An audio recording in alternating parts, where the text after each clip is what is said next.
Hello, hello, hello. How is everyone today?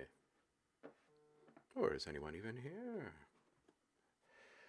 Nanowires, welcome. How you doing?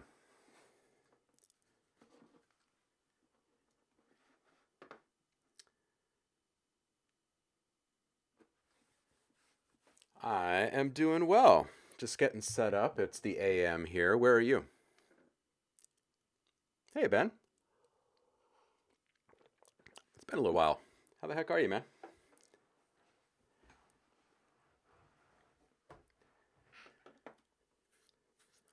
You surviving fires okay? As well as the global pandemic, the social unrest, the absolutely insane politics. Oh, yeah, right, of course. You're way on the other side. Good for you.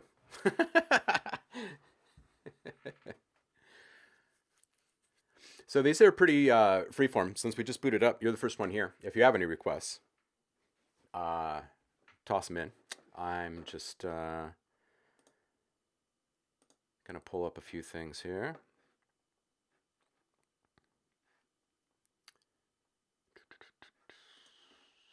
All right.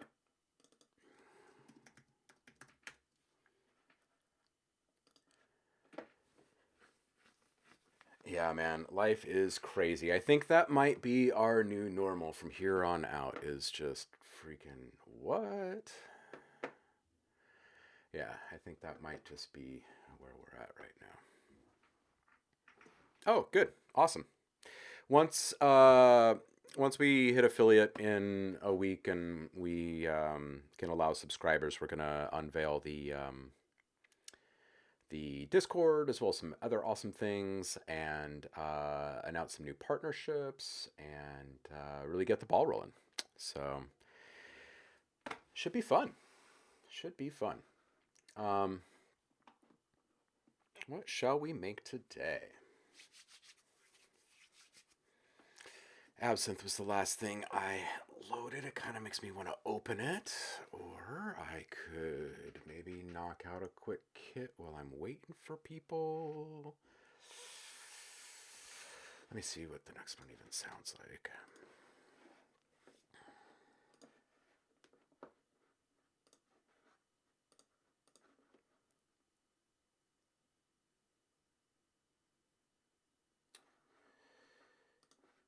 Oh, it's brushes.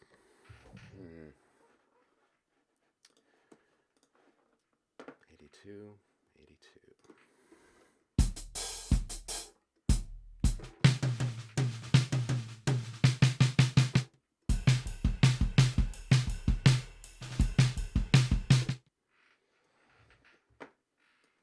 Oh, snap. Drop frame alert. I need to switch this bad boy over to Ethernet.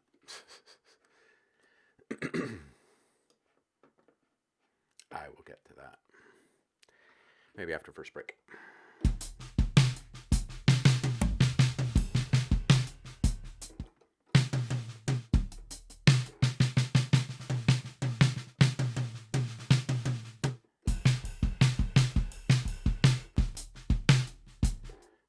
Alright, yeah, I guess I'm kind of feeling this one.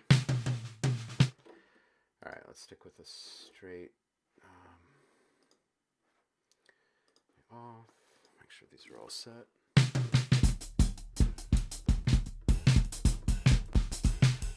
Yes. And let's just bump these up a little bit.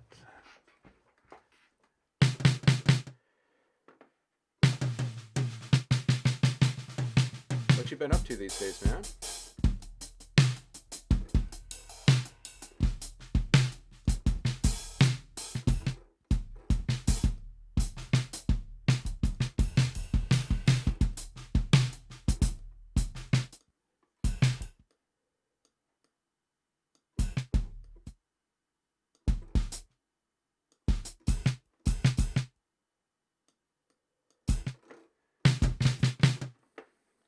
Alright, so first one's done.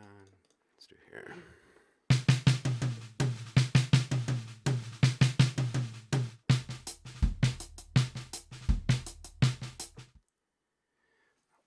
is this still?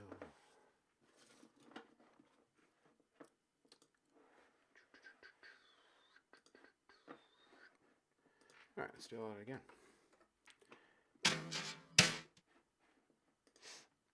160. That's a little more like it. Are you staying inspired and making new stuff or what?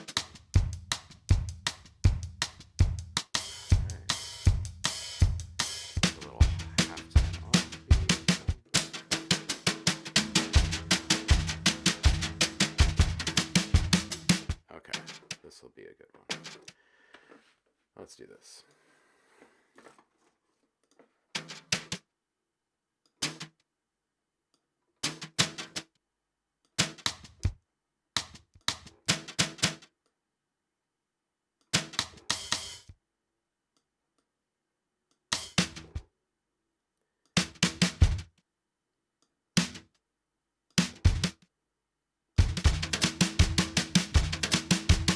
Oh.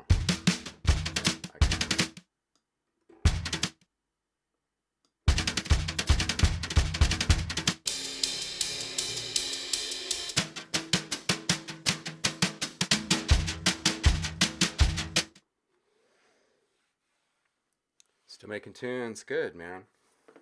You you got anything to put ears on right now, or are you? Is everything kind of locked down and work in progress, or what's your deal right now, man? You making sounds for anything else?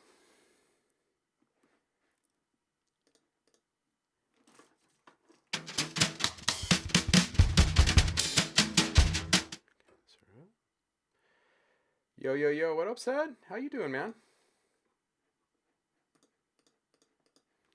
Always a pleasure.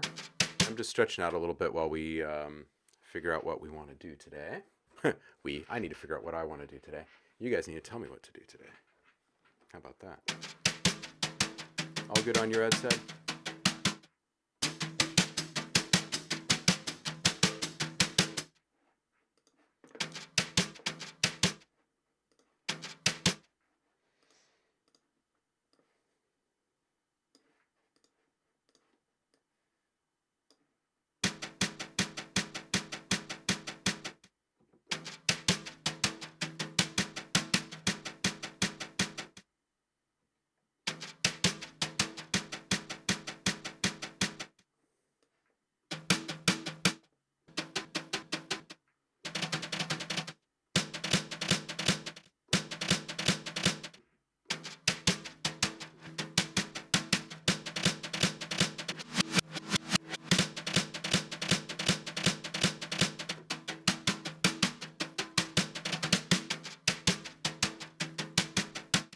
Nice, man. Yeah, always feel free to send me stuff, man. I will put yours on it as I can. I like keeping tabs.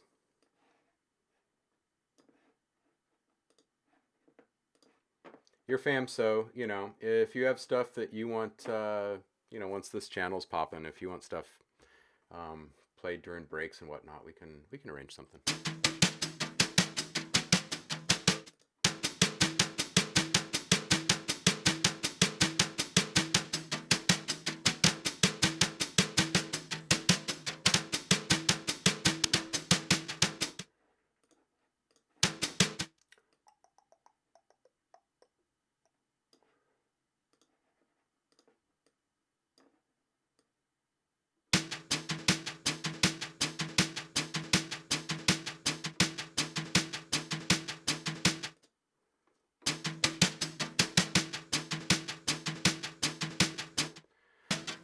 Shuffle. Yeah, you bet, of course, dude. And same with sounds. You know, and if you want feedback on stuff too, I'm always happy to kick down. And in the Discord, there'll be some decent private rooms and fam rooms and stuff for feedback and sharing and whatnot too.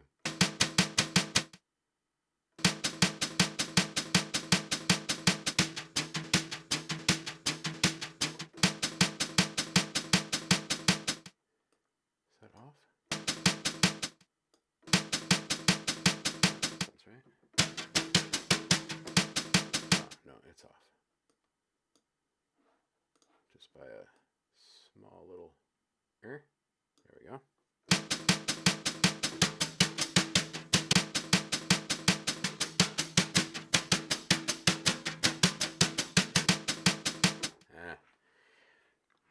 maybe I'm just not locked into it yet. None of these are really sounding like they're super choice.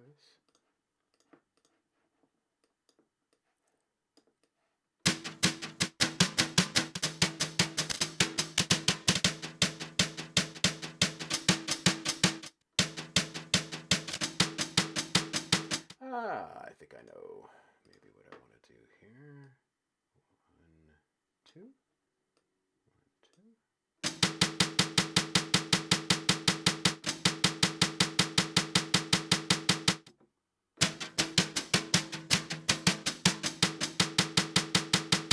There we go.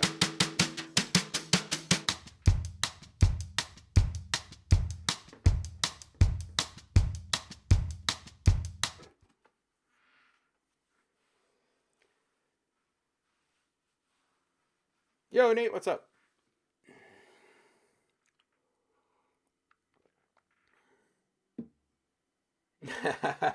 You can't forget said. Oh, you got a Dropbox.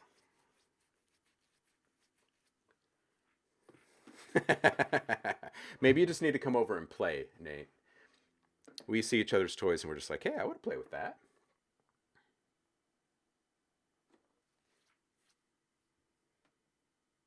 Yeah, Nate said, did you guys ever really connect at school, or were you guys just kind of like crossing?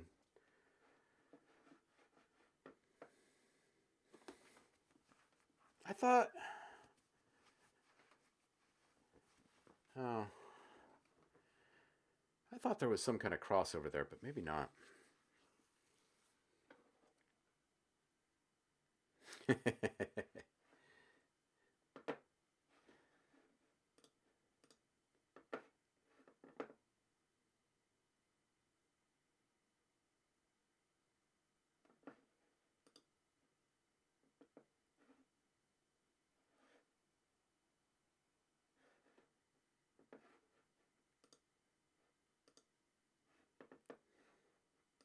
All right, Ben. Sonar, right? Let me just take a listen to that. Is this a an in stream or offline listen? Yeah, it's like a little reunion all of a sudden. There's a little Pure Fam circle here. I'll listen off air. It looks like you're still working on this one, so.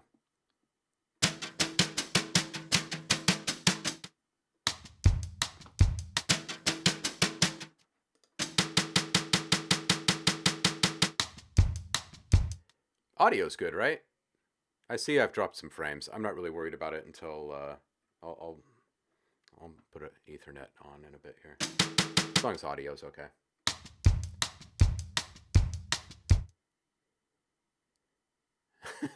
Nate.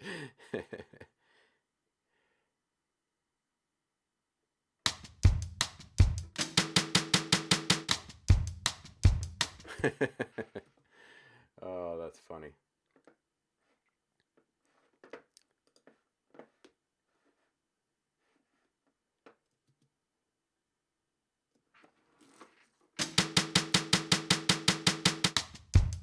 All right, let's see if I can find my groove here. What the hell should I work on today, guys? Kind of wondering if maybe... it's not really a good knocker. Nah.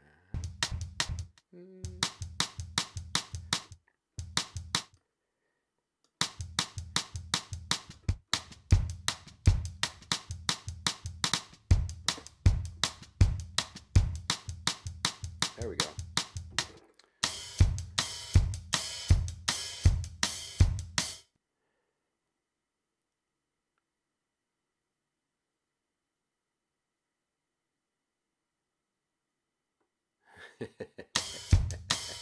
Faces and songs. You're a faces and songs guy, huh? That's how you remember people.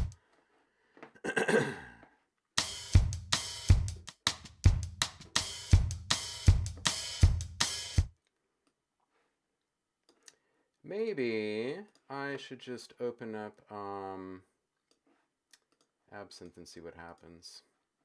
It was the last thing I added to the session this morning. chatting with Ben, and I'm thinking that maybe I should just start mangling something.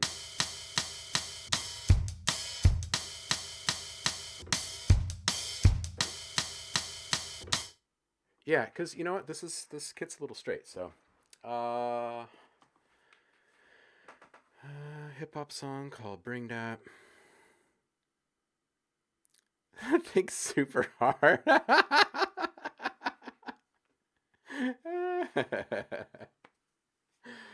Oh, snap. You know, that is one thing that I do really enjoy about the Twitch platform specifically is it has the early web chat room feel to it still.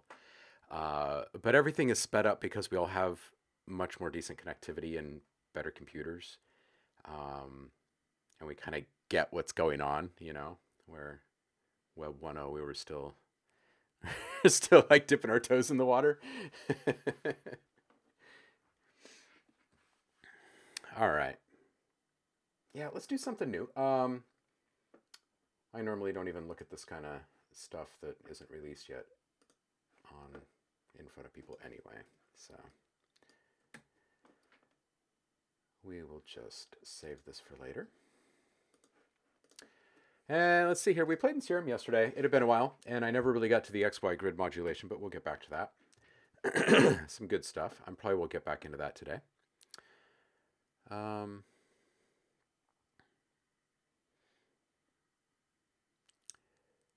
Yeah, Nate. Sed's class was huge. The split class thing was pretty nutty because we were jumping between both studio buildings.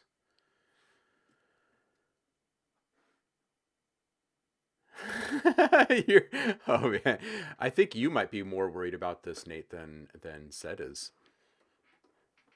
I feel bad when I can't remember people's faces or can't put a face to the name or whatever. I feel you. Yeah.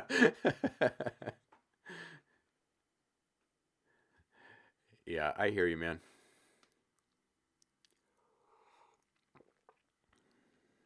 You'll put it together, and then you'll remember. And then you'll remember that Sed's a wonderful human who would never hold that against you anyway. So go super old school.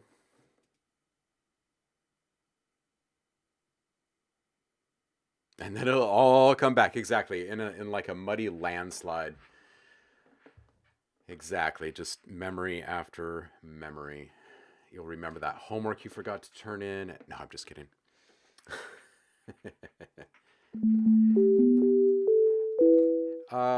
Someone was asking to run through some packs yesterday. I can't remember who was doing that. But I have yet to actually set up all of my preset folders and whatnot on my new machine. So I'm going to start doing that while we're talking. And maybe I'll flip through some of these sounds if any of you guys are interested.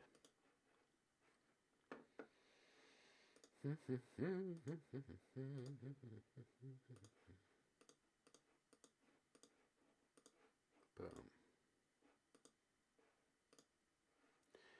All right, we'll put after in there. And I'm not even seeing the other ones yet.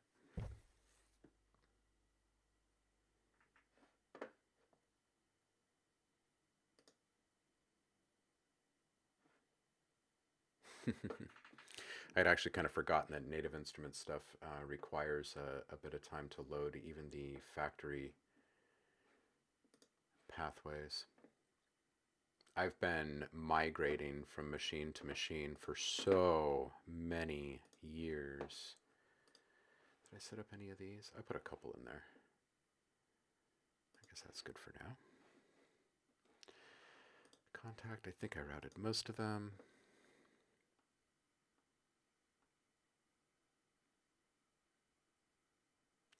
Retro splash effects. All right, cool. Breaking out absinthe. Yeah, I think I'm going to. I'm always feeling absinthe. So I have no problem playing an absinthe. Where is After? Where are you?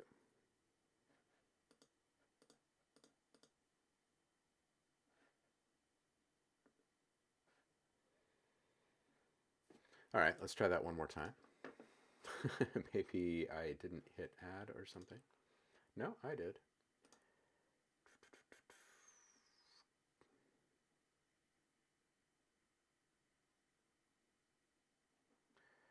Yeah, it's there. Odd. I'll rebuild one more time and I'll add it back. And if it doesn't show up, I'll just make something brand new. Maybe today is a day we play with some Twisted Foley stuff for a little bit while I drink my coffee.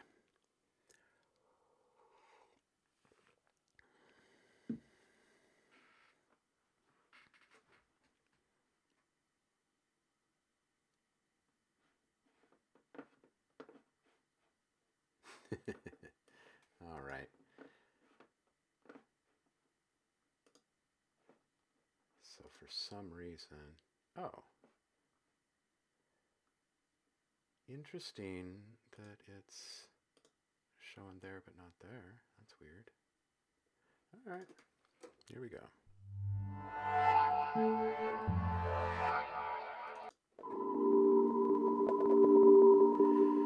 Who knows, maybe we'll just make a track today instead.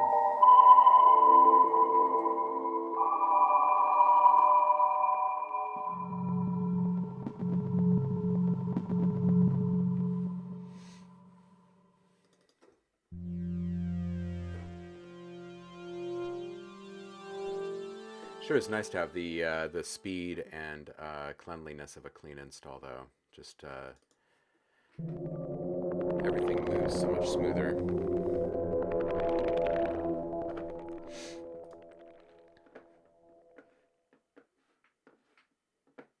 Ah, thanks for the host, Nate. Oh.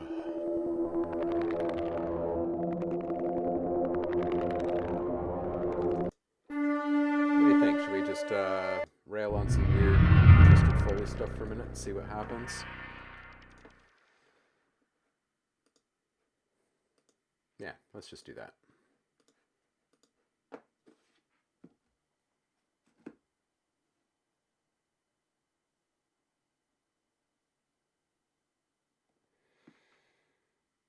Ah, snap. Hold on. Let me just respond to a message really quick. Someone having to move a session today because of a hurricane. Our world.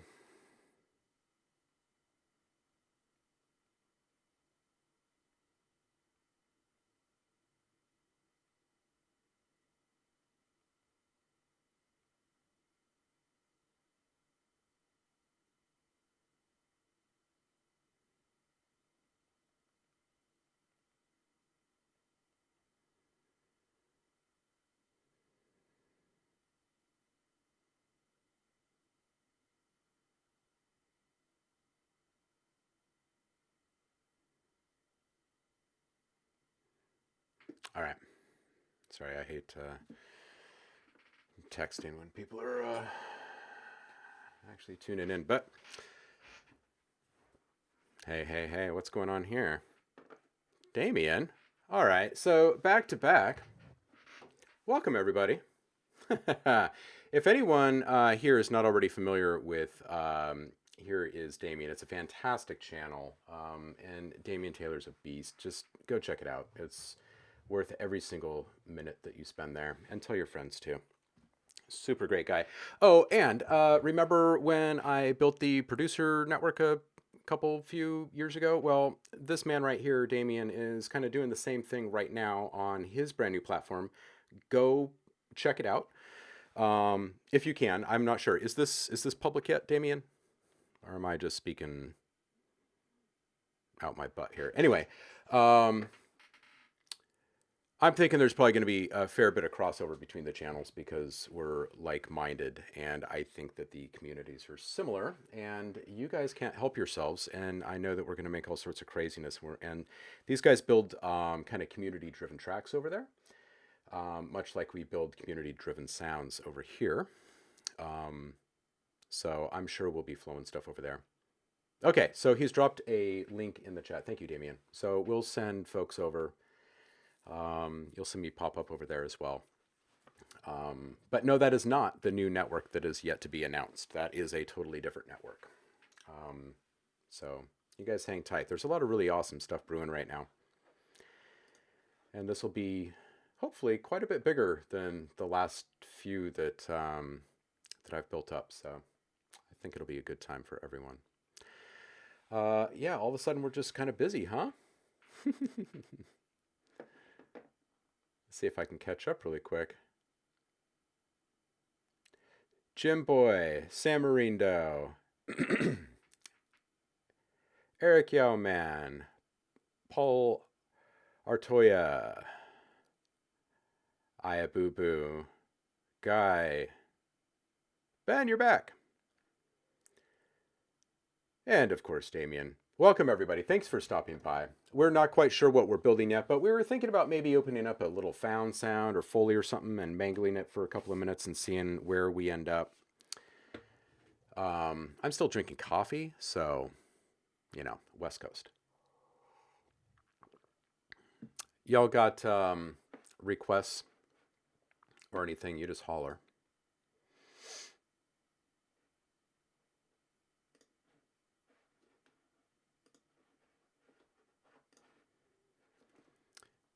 Because that's just how we roll. All right, everybody. Oh, and I do know that I'm dropping frames over there. We'll plug in the Ethernet at break. As long as the audio is cool, I'm really not too concerned if my face is jumping on the screen for a couple of minutes. All right, let's find something fun to play with, shall we? Yeah, you have to have coffee, Nate. If you don't have coffee, there's very little chance of survival.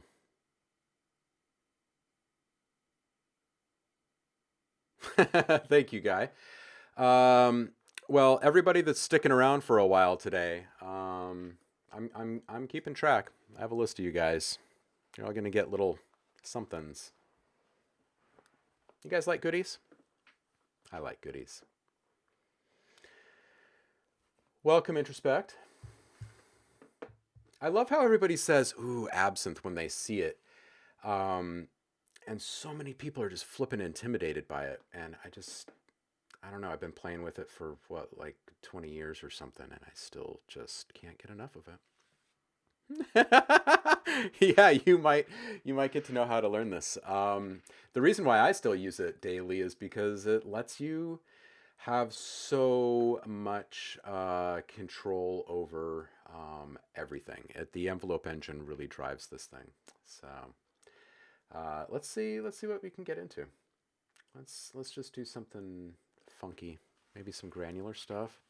Scared of absinthe. Ben, did you or did you not attend my classes? Let's get away from the factory stuff, shall we? Let's do something different. How about we start mangling something that you guys are using out there? Let's do a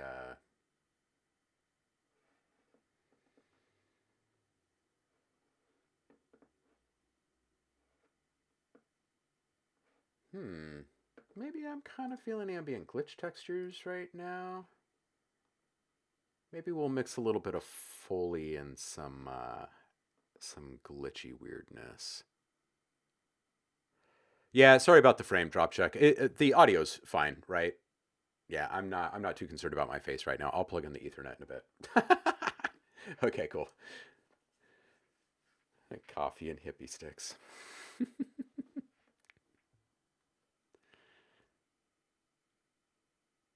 Yeah, I'm with you right there, Eric. I've been a fan from day one. And Brian's actually put out new kit recently. I don't know if y'all follow Brian Clevenger and the things that he does, because he's a fantastic human and a brilliant mind. But he's got some new stuff. Check it. All right, let's do a couple previews here. Super Dubby.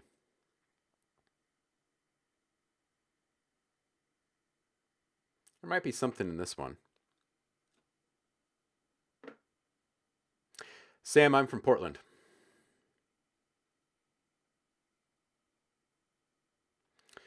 Eric, yeah, I believe everything is publicly available now, not in beta.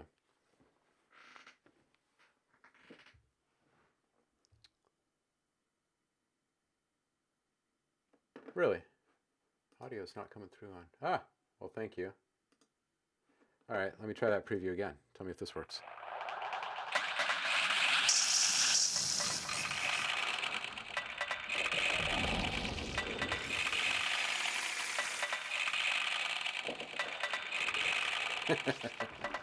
All right, cool. Thank you. All right, so maybe we'll just choose that one since you like that one. And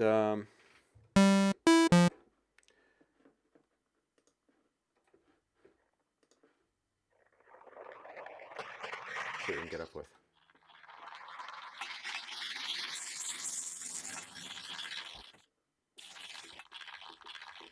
That's kind of an interesting spot right there. Let me just check the length on this one here. I'm kind of curious as to what kind of time I'm playing with here. I try to keep track of what do I go for? Glitch sweeps, or glitch textures, right? Clangy, 2. I try to keep track of all the minutia.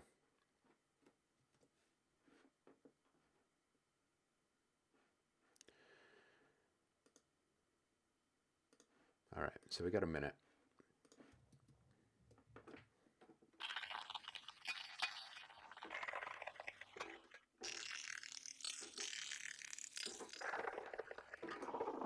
Yeah, okay, I'm feeling that one. And let's also now play with maybe just a single found sound, and maybe we'll just do like a straight sample on this one. And let's also just go back.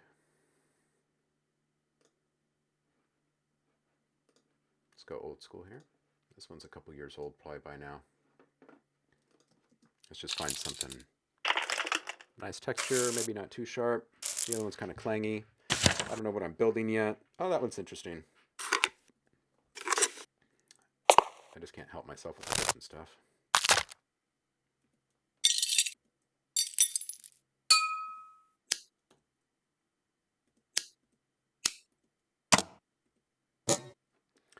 Yeah, maybe one of these choppings would be kind of interesting.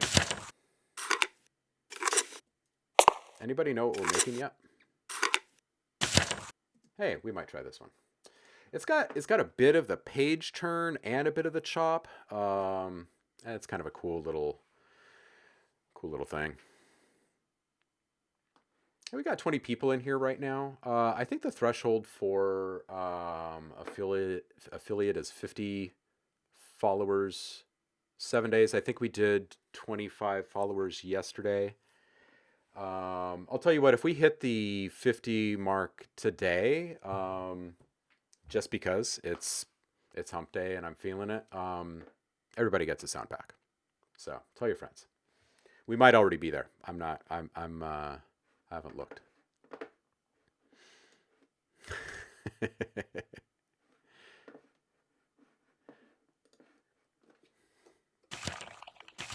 All right, so let's just solo this one.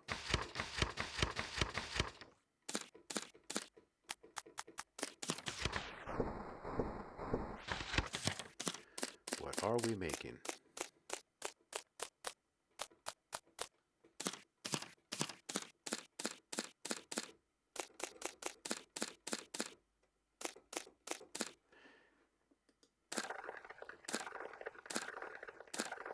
Okay, so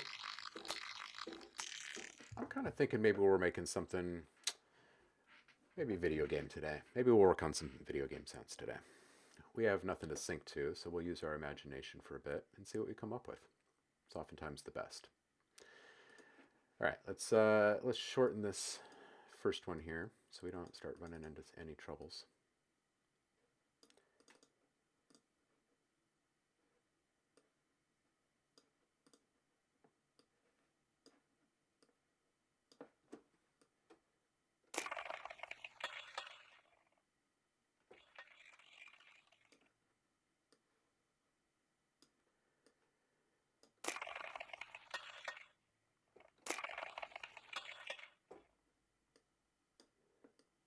This last little release bit is just to give us a little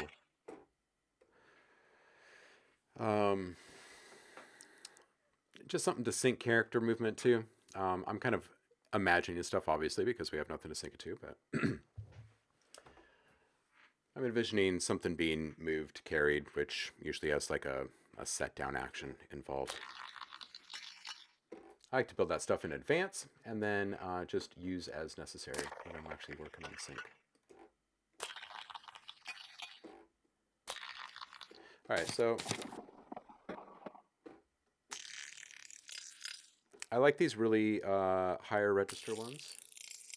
And I think that there's actually some pretty musical stuff here too. I'm just going to set up a quick capture track and start recording because I think that there's probably a little bit of gold waiting for us here. See what we can do.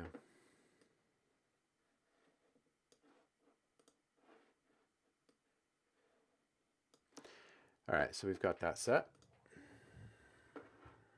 Let's just hit record and roll for a little bit.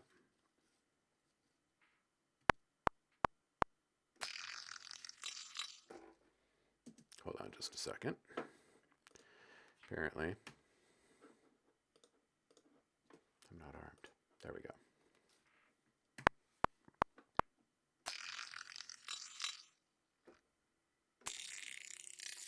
go. Ooh, that's nice.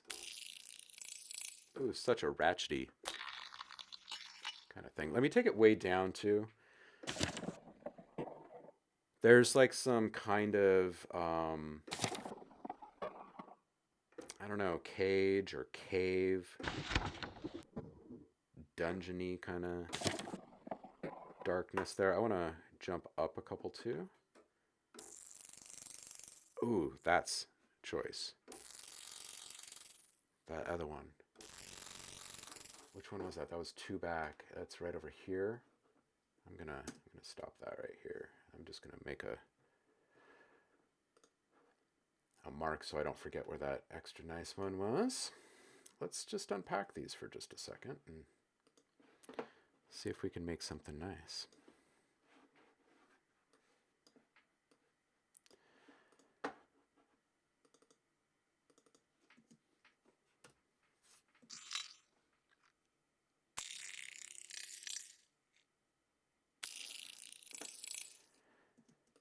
Well, first and foremost, let's just give this a little bit of power. A chance, at least, right?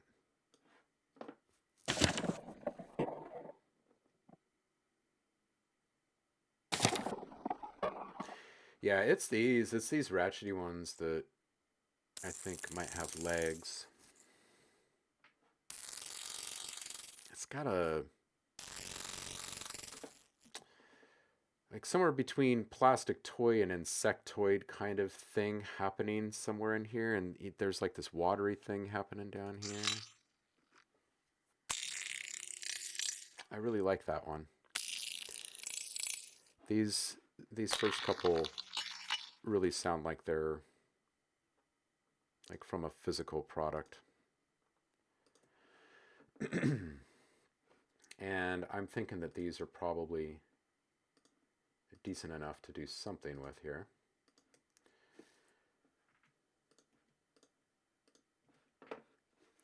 So let's just do that. Let's do something with them.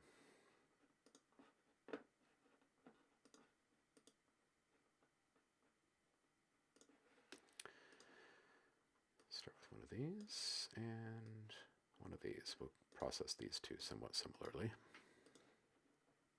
Anybody have any idea what we're making yet? Vocoated dolphin.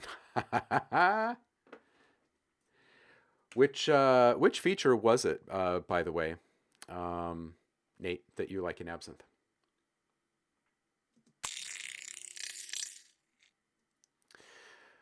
Oh, you know what? That first one has written all over it. Form. Oh, yeah. The envelope engine makes Absinthe for sure. There's no getting around that. It is worth the price of admission and so much more.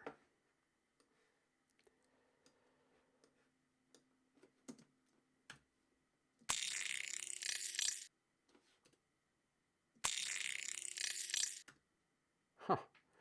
Man, I have so many preferences to set. Apparently in the newest, or somewhere along the line in Logic, they added a stop function to the return key. All right, so I do like that. Let's play with it two different ways. First, y'all were interested in seeing more of thermal. Let's give you that.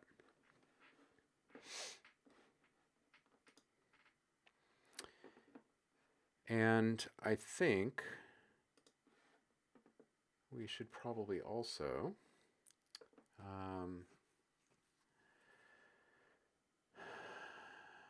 we might even want to play with movement on this one. I think we could put it into form. I think you could potentially crank out a sound pack out of each one of these sounds. Not like a massive one, but you know, 5 to 10 variations on each, and it wouldn't get boring. Should we find a little starting point here to jump off of? Maybe something mellow. Oh, y'all play Portal? Please tell me y'all play Portal.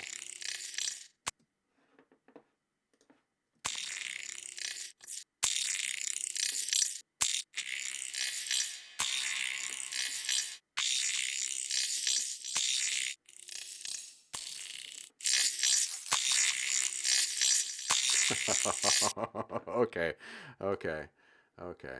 Hold on just a second here. Because I need to put a little... Oh, let's play with... I'm wanting a funky verb. I'm wanting a funky verb and maybe just a little bit more than that. So I'm going to go...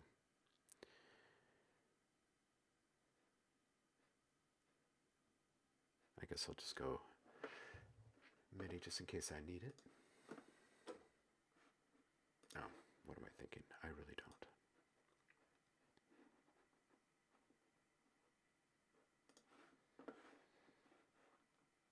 Okay.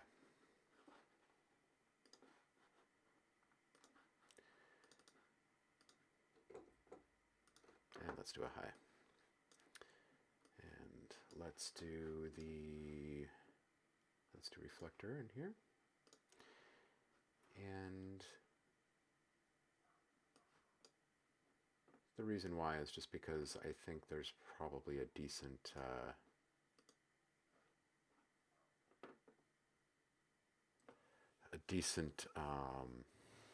impulse response. Oh, and I don't have mine set up yet. Let me see if I have my stuff loaded here.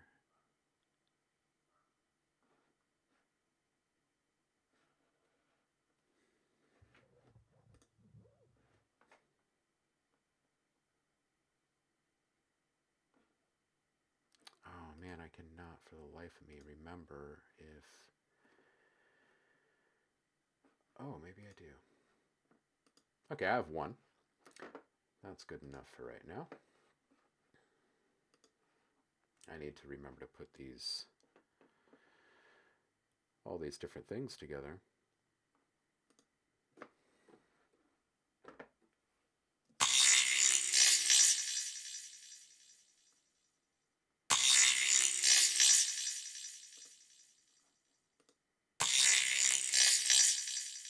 That one's pretty tasty. Devil's Punch Bowl is good too.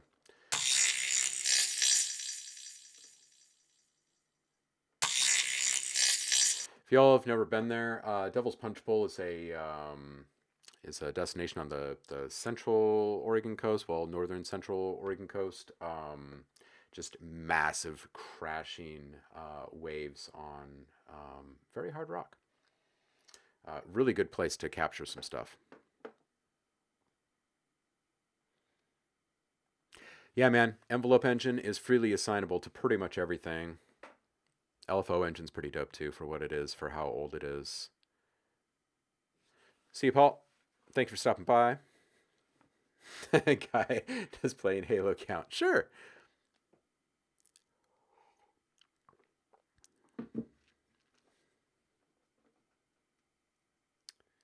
Remnant in place of Portal.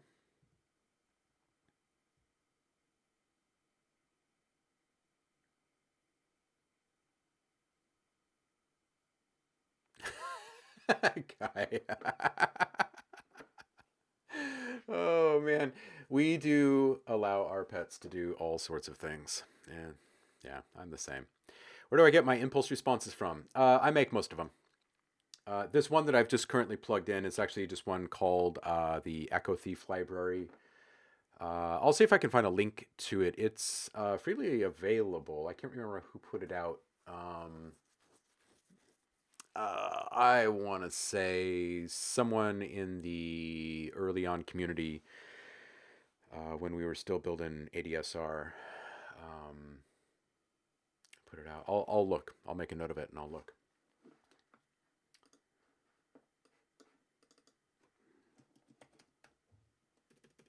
And if it is no longer posted somewhere and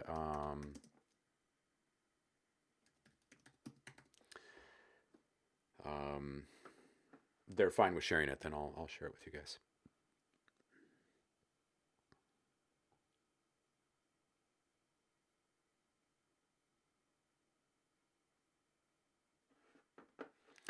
First music, try and use them with the program.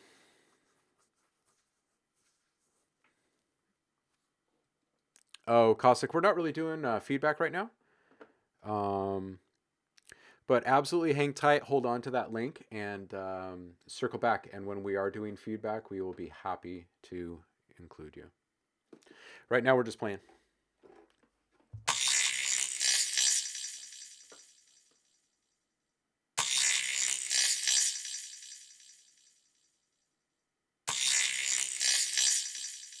So I kind of like that small one, and I also feel like this would probably be great stretched and put into a massive space as well. There's some really good textures. I would like to put just a little bit on those reverb tails, a tiny bit of something. I'm not sure if I actually want something as crazy as that. Let's do a fairly minimal bit crusher. All right, and let's get extreme. Maybe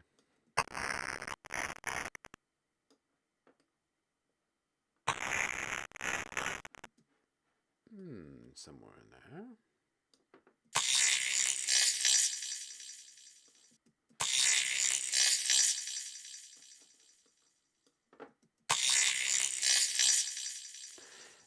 That kind of chops up that reverb tail a bit. Gives it a nice little end texture.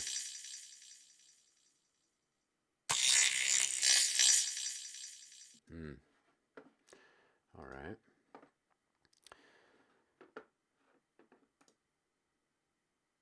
Yeah, let's just bounce a couple.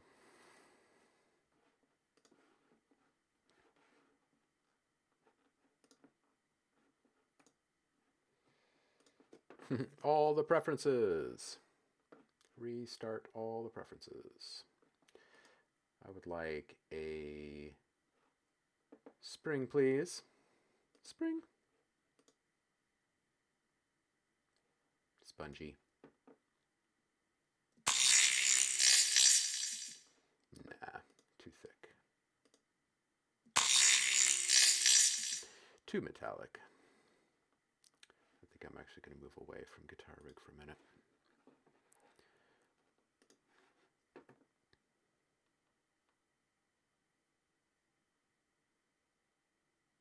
Yeah, I definitely want to play with that a couple different ways.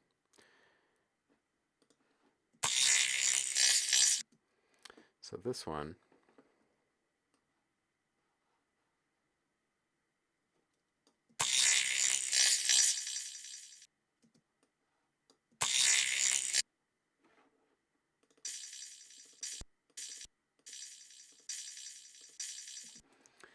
I'm going to take this.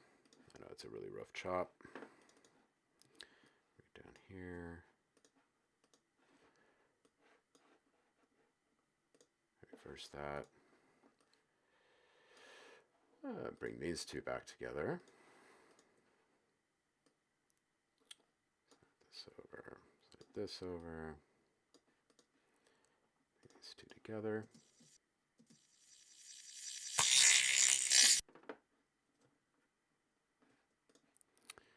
Let's put a little, maybe a little GT on this.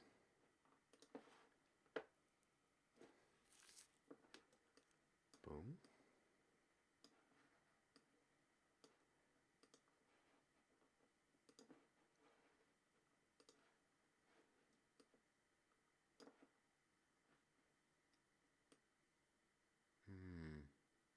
Except I really don't want the punch, do I?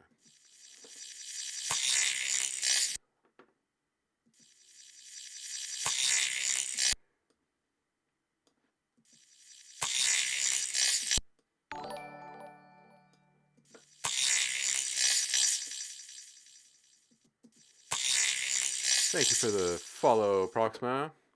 Thank you for the follow, Jim. Thank you for the follow, Eric. And Bonch, Bonch, Bonch. Hey, great name. Bonch, Bonch, Bonch. And of course, Damien and Paul. And DJ Mayonnaise. The DJ Mayonnaise. Sorry. I hope people don't disrespect you. Shorten it to DJ Mayo. Be atrocious. Guy, thank you for the follow. And Damien, if you're around, thanks again for that raid. And Nate for the host. You know, maybe just kind of layered on top of each other is all. Maybe that's what I'm feeling.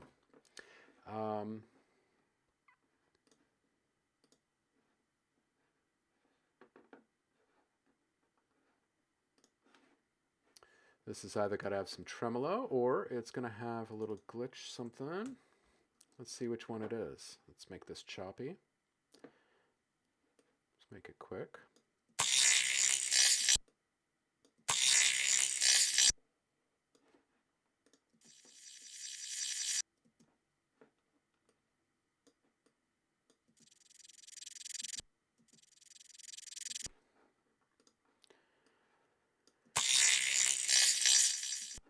All right, so this was both lined up. It's 50. So if we put this one on, and let's set them both to 0, but then we set our symmetry up.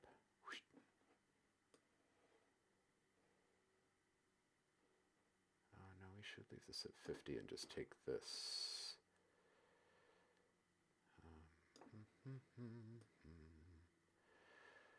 Take this to 180, like that. And now they are inverted. And the other one was 30 seconds, right? Let's just see what this sounds like on top of each other here. Yeah. So for those that didn't follow, I just set up a little tremolo action on one.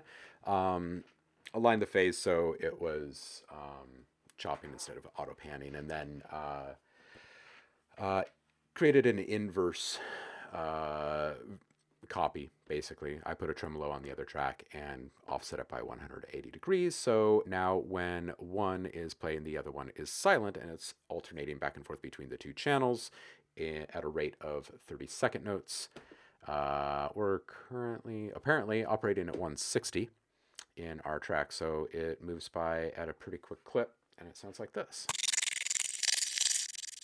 Very alien. All right, so what we need to do to make it a little less computer and a little more alien, I'm starting to feel like this is something that's starting to take shape here. Let's just, in our automation, we're going to go into our tremolo. And you know what? Let's do this in the region instead of the track. And in our tremolo, we're going to say depth.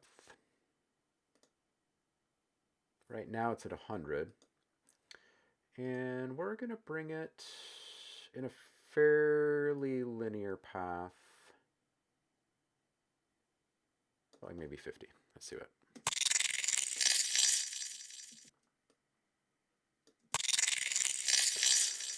Tron music. Is this T-Ron? Is this T-Ron? Is that who this is? Tyler, is that you?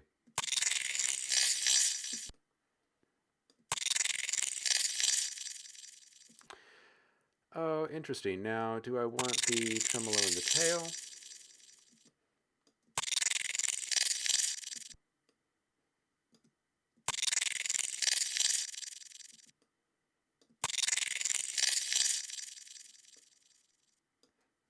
All right, let's just curve that a bit.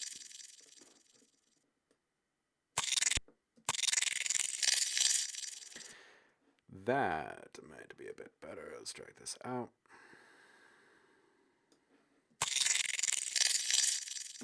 All right, that's a little more to my liking. Let's just toss a curve on both these bad boys here. We don't need no clicks and pops. Well, hey, I'm glad it's you, man. It's good to see you. Good to see your lovely face. Or at least letters on a screen that remind me of your lovely face. I hope you're doing well, man. Staying safe, healthy, inspired, juiced. I do hope so.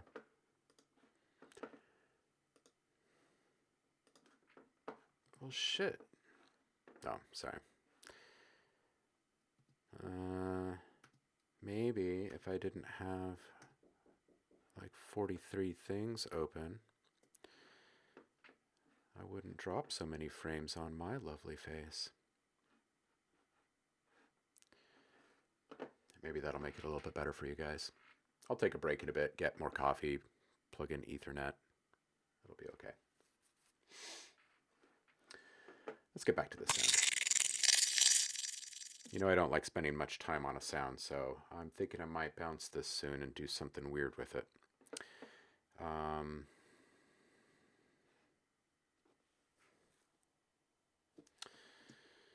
In fact, why don't we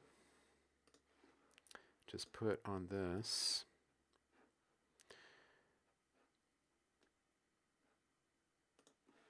let's widen this up a bit.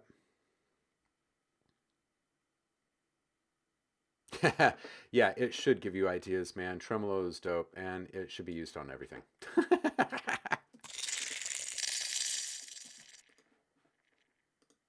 Oh, right, because I'm still setting up all of my preset folders, right? So let's build this from scratch, shall we?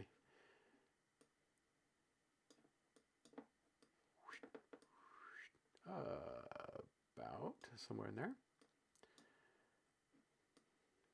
Much less res, please. And let's go fast. And actually, you know what? I don't think I want much delay at all. Thank you. I just want the separation. See what this sounds like.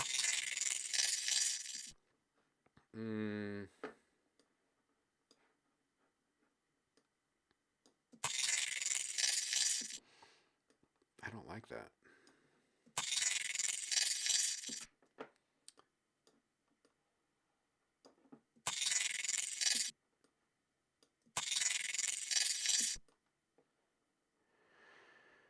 Modulation rate, let's see.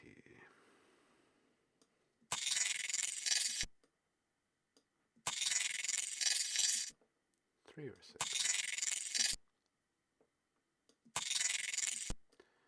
Feeling it more around 3.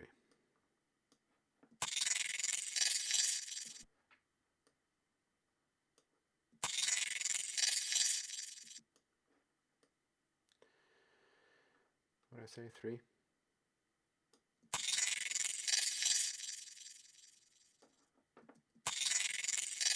See if we can sync them.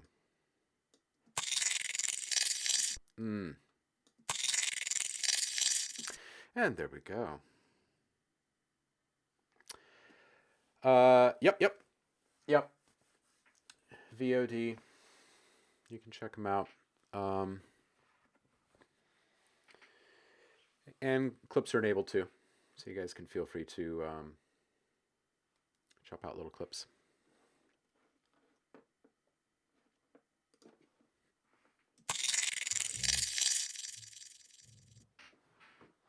All right, I'm going to leave that sound.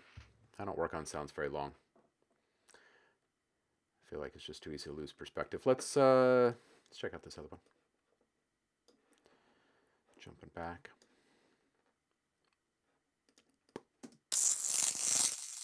All right. Let's see if I have it in me to listen to the same sound at a different tone for a little bit. I tend to work pretty swiftly.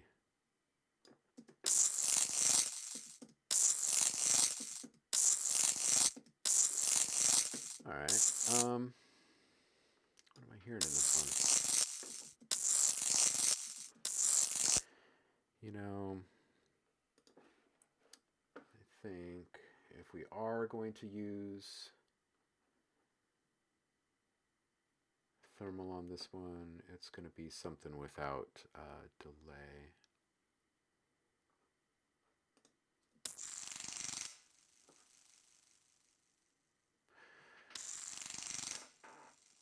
I like the metallic nature of this one. I'm not down with the delay. Let's just find a sweet spot and see if we can augment this one a bit. Save ourselves some time.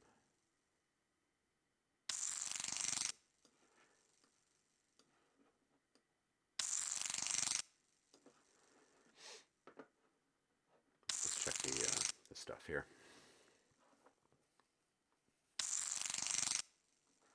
All right, well,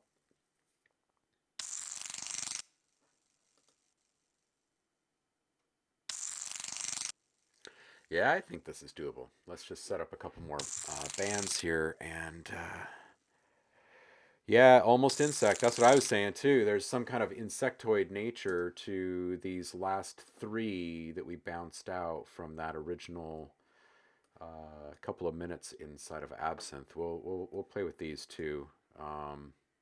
Actually, maybe I'll just bring them down right now, just so we don't lose track of them. There might be something familiar enough. I mean, similar enough in all 3 of these too.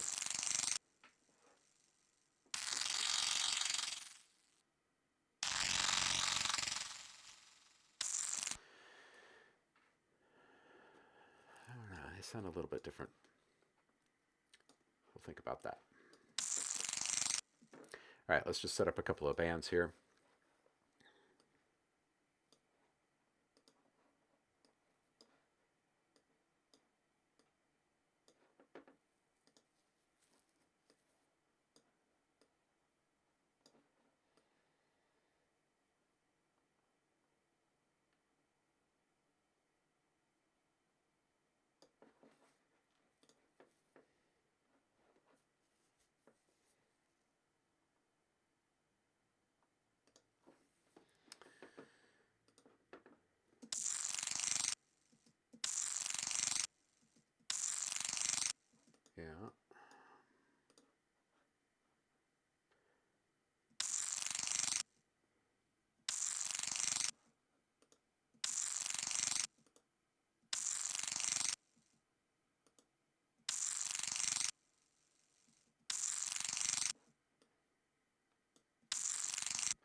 All right, let's really expand this top side here.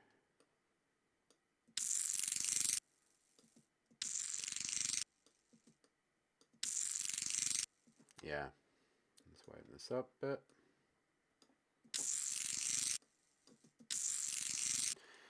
And let's play with this tone a bit. I would like a little bit more of the... a little bit more in there.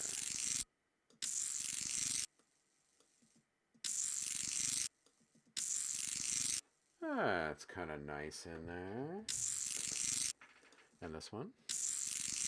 All right, now let's see if we can just boost this a bit. In the low. We don't need subs in it, but maybe 60 and up. I don't want to add a bunch of mud to it. But what I do want is just to beef it if I can. See if we can find a... Oftentimes there's a little chirp waiting to be discovered down low, and in these sounds that have a lot of insectoid character to them.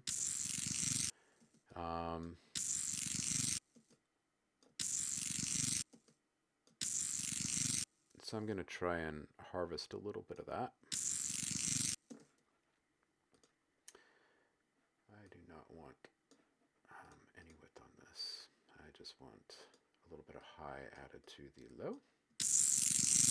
Yeah, okay, see, it's kind of like a... There's just like a little throatiness down here. I'm going to make it a bit more extreme and clean it up with an external EQ here in a sec.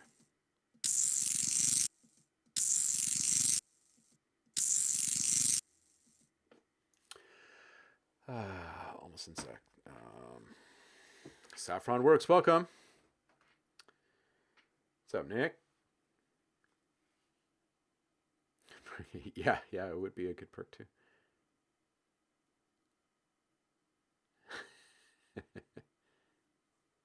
You're at work. You're doing a great job, sir. You're doing a great job. This one's for you. Yeah, thermal. Yeah, dude. The bicycle spoke, the zip tie. Oh, man.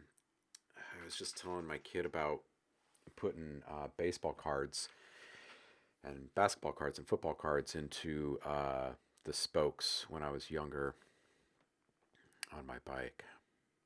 I forgot about the zip ties.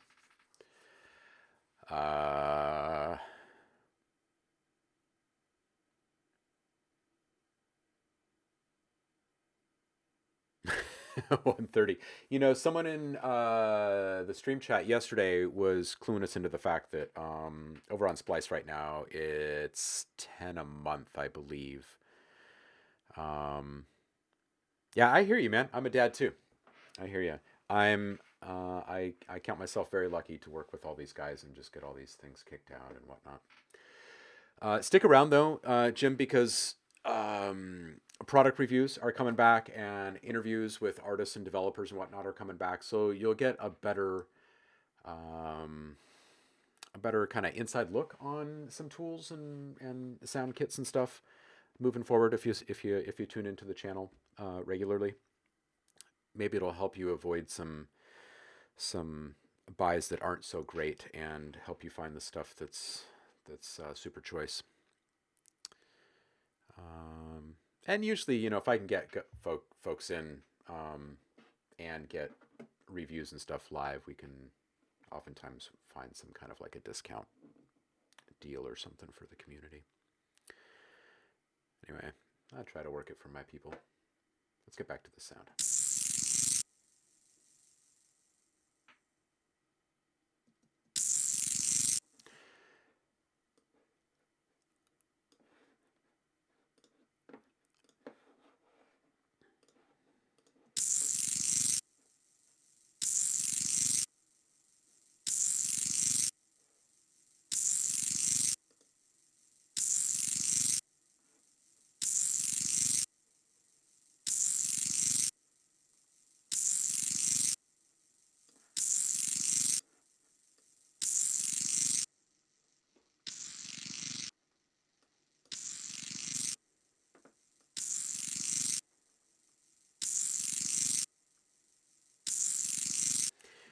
You know, it's interesting. It's got this insectoid thing, but when you're listening to it on a tight loop like this, it's also got this mechanical kind of scanner quality to it.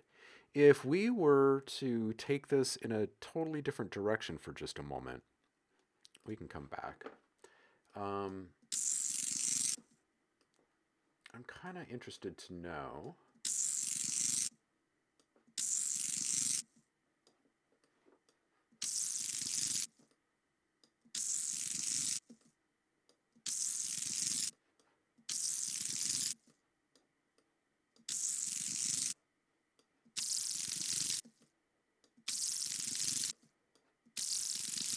There's a few different spots in here, which is simple frequency modulation that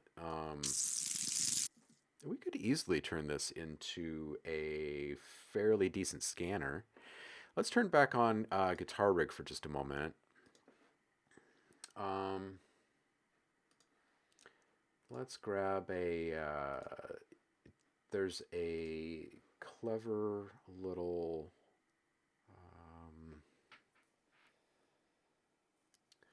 feedback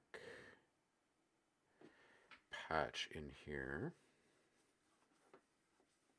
And we can build it ourselves just as easily, I guess. I can't remember what it's called.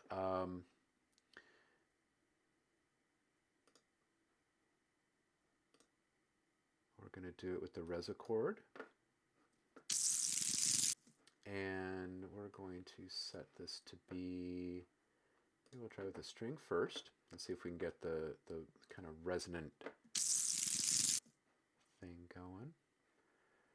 Let's say,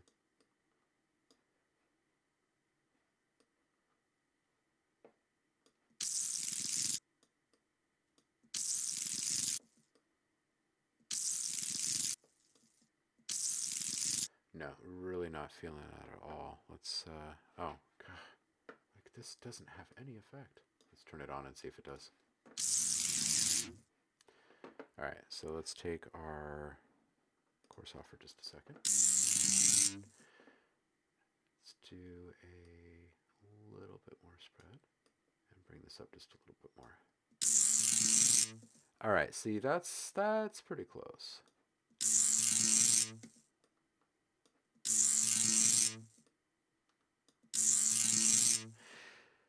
Yeah.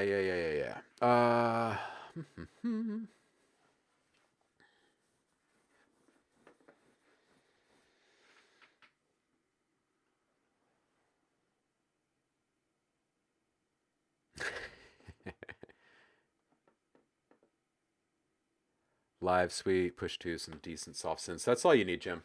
Man, just stick around. We'll teach you everything you need to know to make all the sounds you need. And when you do want to buy some sounds, we have low cost stuff. You don't need to spend a bunch of stuff on it or a bunch of money on it. Power to the community, brother.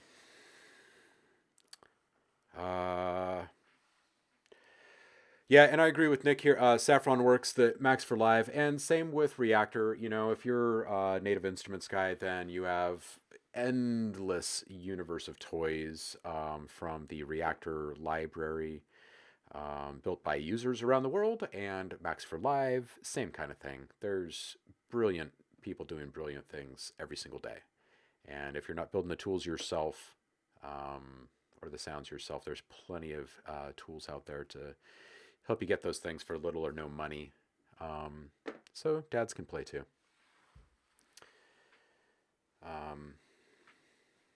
I wouldn't give it up. And my kid loves it too. So Collision's great. Yep. Everything it is, Nick. It's a good physical modeling set. Then everything from AAS is super choice. It is a rabbit hole. Physical modeling in general, absolutely.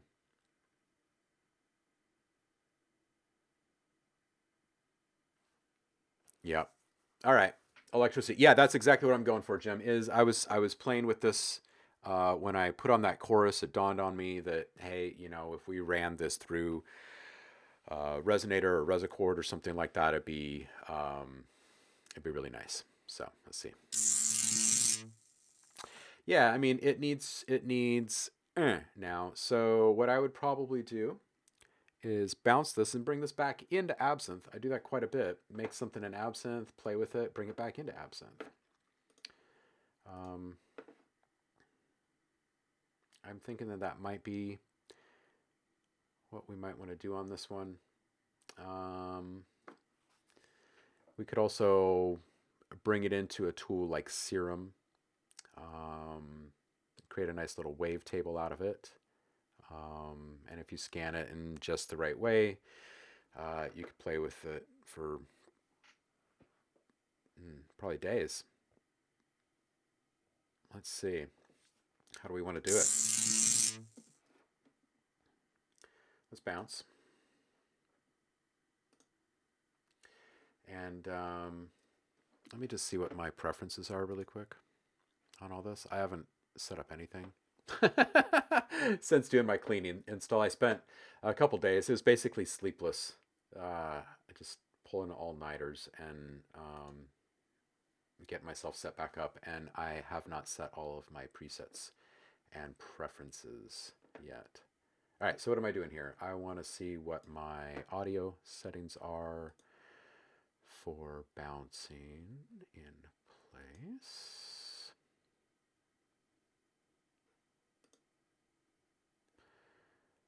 Where are they?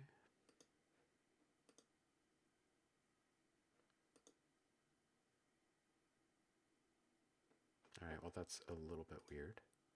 Oh, jeez. Holy hell. Yeah, enable all, of course. Jeez. Well, now my stuff will start acting normally. Da, da, da, da, da, da, da.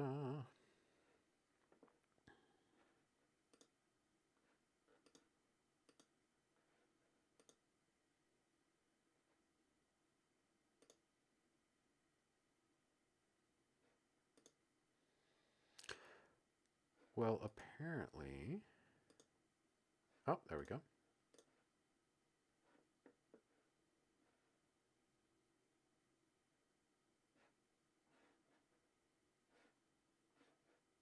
All right, that's good enough for me right now. Let's just do a quick bounce on this one then.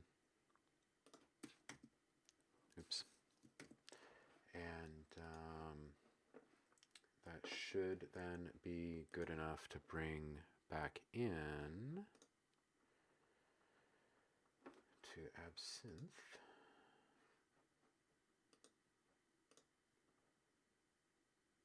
That's this one. Is that right? Let's play it and see. That's our guy right there. Let's just toss a copy right here. Oh.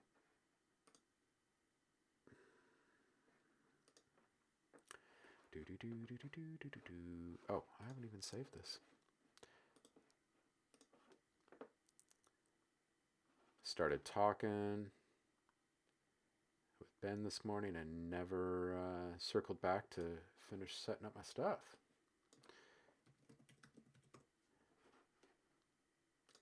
Pre-coffee chats. Go figure.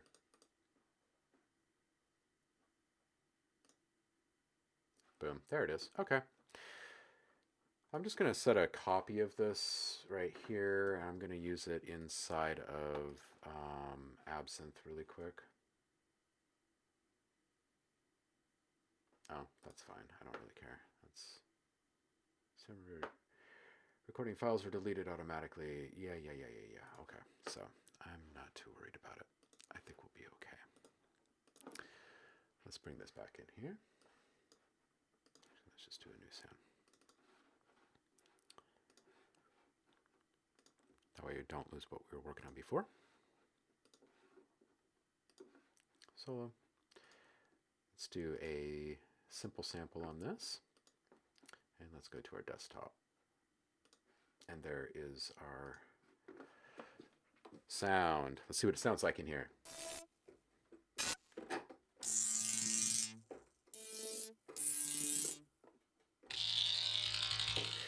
We can do some stuff with this.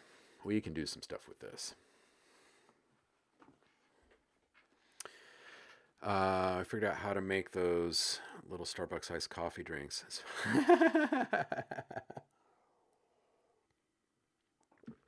Oh man, I pretty much drink coffee all day, any day.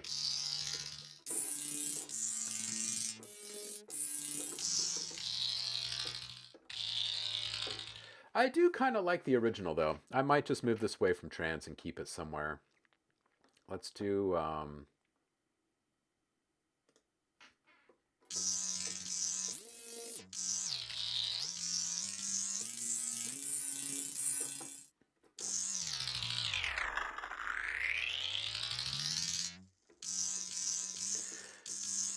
I guess we can start at 220 and just come back. I'm feeling that we're probably going to do some engine sounds out of this, and this is one of those very simple sounds that as soon as you hear it, you guys saw my reaction when I was playing in that initial bounce from Absinthe. It's you just kind of know it when you hear it. Um, so I'm going to just really quick. I'm going to create an envelope for this. I'm not going to use it yet, um, but this one is going to be used for our engine sounds. And let's just play with this scanner idea for a second, then we'll circle back to that. Maybe we'll play with a ring mod for a short period here.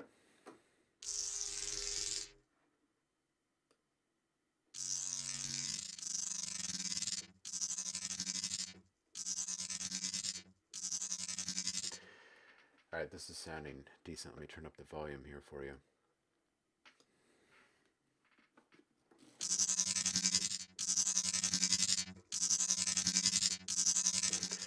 All right, that's pretty dope.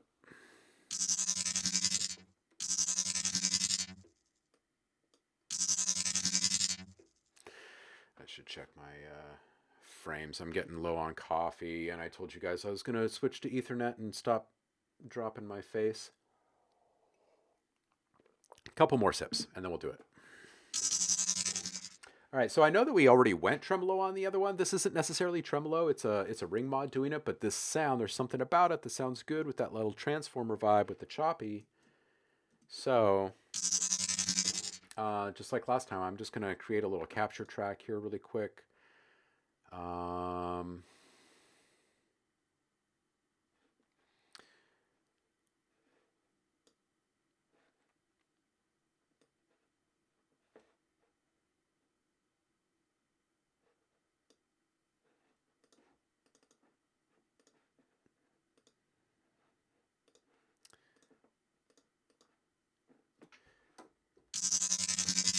All right, let's make this happen. All right, that was good. Let's move on to the next little idea. I'm going to go for a slow. So I'm going to record this one.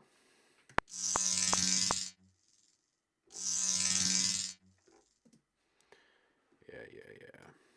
I see you. All right, slower again.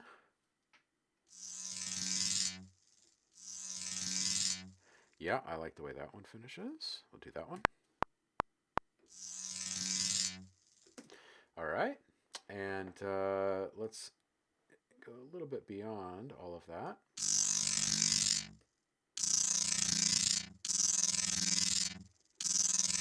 Listen back to that first one. That's within reason.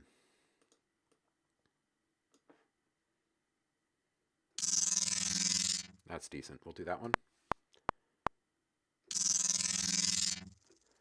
All right, and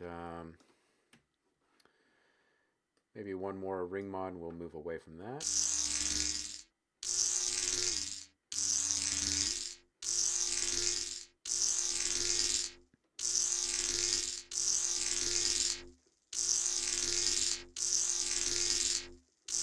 Jim, thanks for stopping by. Good having you here. Look forward to seeing you back soon. Make sure you give a follow so you know when we go on next. And if we don't see you in the next few days, circle back within the week and check out the Discord and whatnot once it's actually unveiled.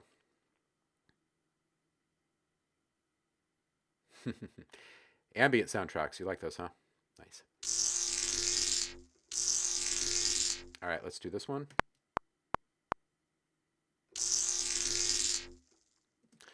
And let's...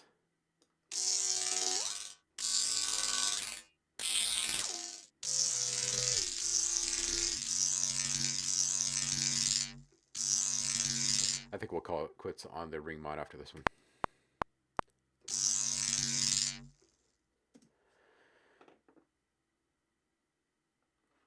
That was a fail. Oh, thank you, guy. Appreciate it. Let's try that again. There we go. It's a little bit better. Did it even capture correctly? What's going on with that one? Yeah, that was weird. Let's try that again.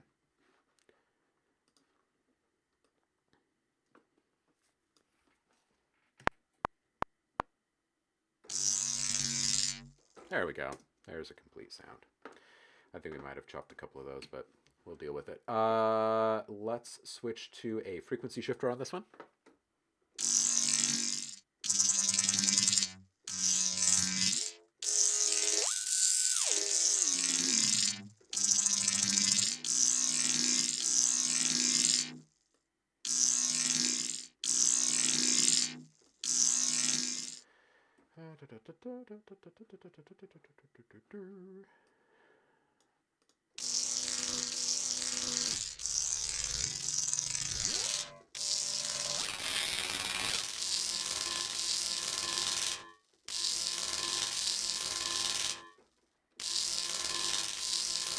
Let's move it away from this 220.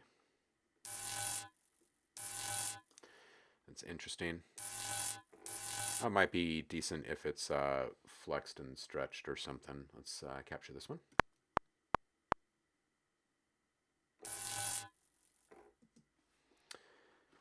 And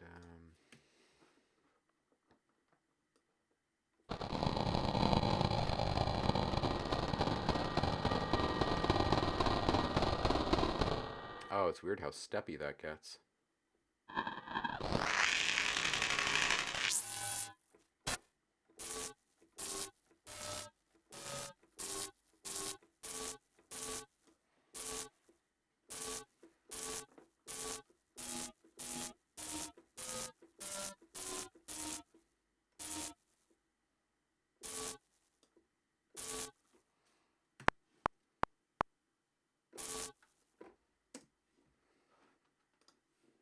Let's listen back to a couple of these.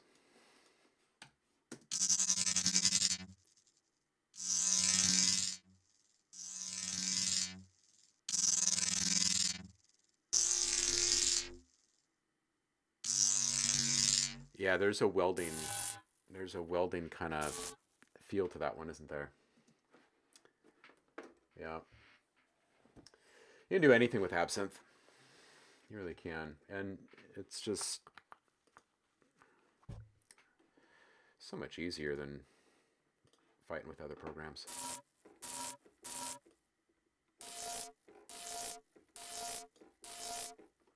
Let's get this one.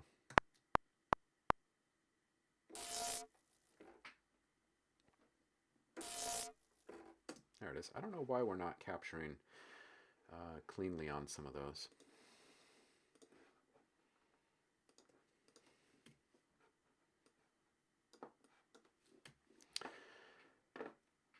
This play gives us plenty to play with for a bit. Contact mics and stick one in a pipe and weld it. It would be interesting. It would be. Or just buy this because, yeah, right.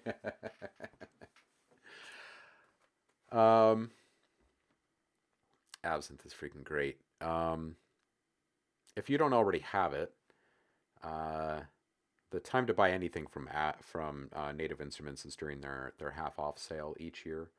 It's really not the best idea to buy something standalone because for that same price you can kind of get some version of Complete, and Complete gets you their flagship stuff, which includes Kontakt and Reaktor and Massive and Absinthe and Guitar Rig and FM8. Um, and then, once you have those, you really don't need anything else. Um, I don't think you need to be, married to one platform. I'm rather agnostic myself, but these synths have kind of stood the test of time, and a lot of the other tools are kind of built up around them in a way, kind of an answer to those things, or the same kind of tool but with a couple more features, kind of a thing. Um, but yeah, good money spent, especially on the 50% off sale. And then you have an upgrade path for years to come after that. You can upgrade every few years for half price. So, for the cost of one thing, you can get a whole bunch of things. This kind of makes it a bunch of sense.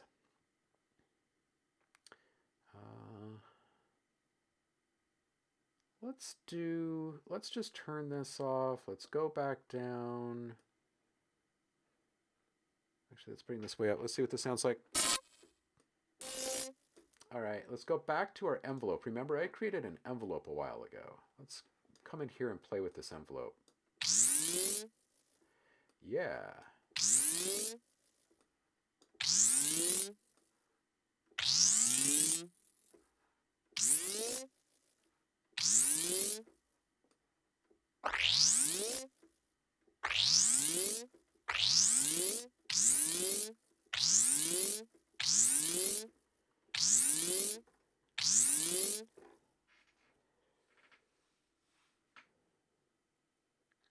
Yeah, those little contact mics, you just go on Amazon or something. You can get little bags of them for super cheap. I mean, they're nothing. It's just like a couple bucks or something. You stick them on whatever you want. Kind of like the simplicity of where we are in this sound right now. I'll just grab this one. I feel like that one was for Nate.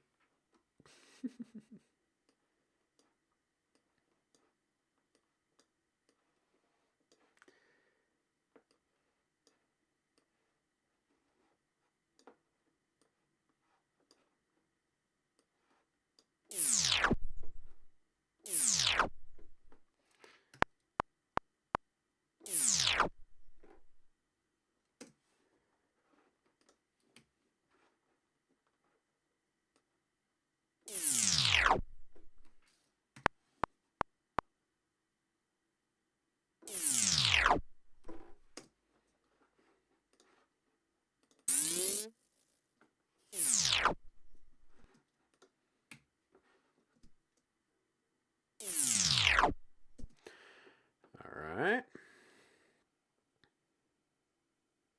Yeah, balloons are great for stuff like that. And what's really interesting is you can get like this infinite world of potential outcomes just by simply changing whatever it is that's on your finger at the time. It's just it's nuts, right? Dry finger, lick your finger, put some oil on your finger, put some soap on your finger. Um, like it's just nuts. It's just nuts. And then you take it one step further and you put stuff inside of the balloon.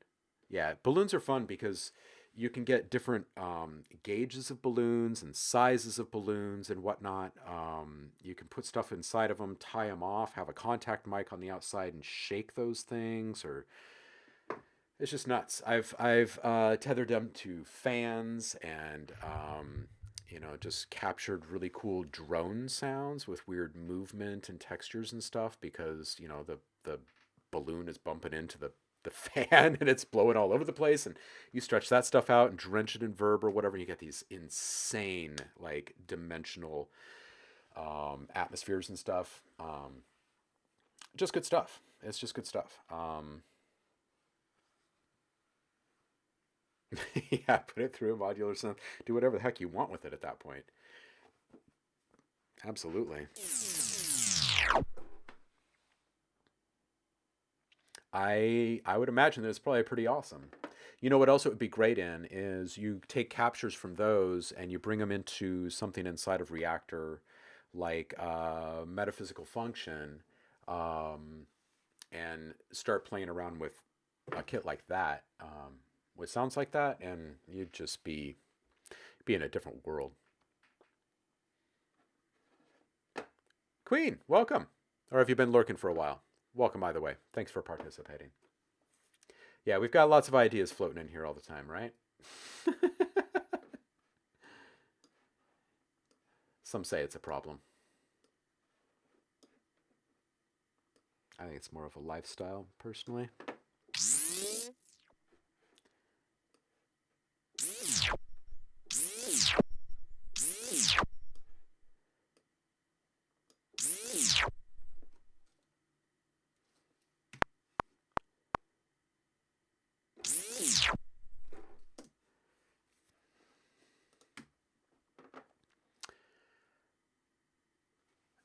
Um,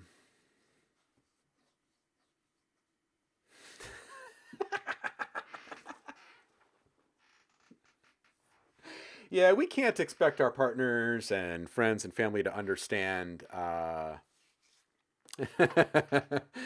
No, no, we can't. I start talking about anything on any level beyond just listening pleasure of music or something, and you just see people's eyes glaze over, and then like you kind of see them not necessarily shrink back, but you can see that they kind of go. They want to go somewhere else. They want to have a different conversation or something.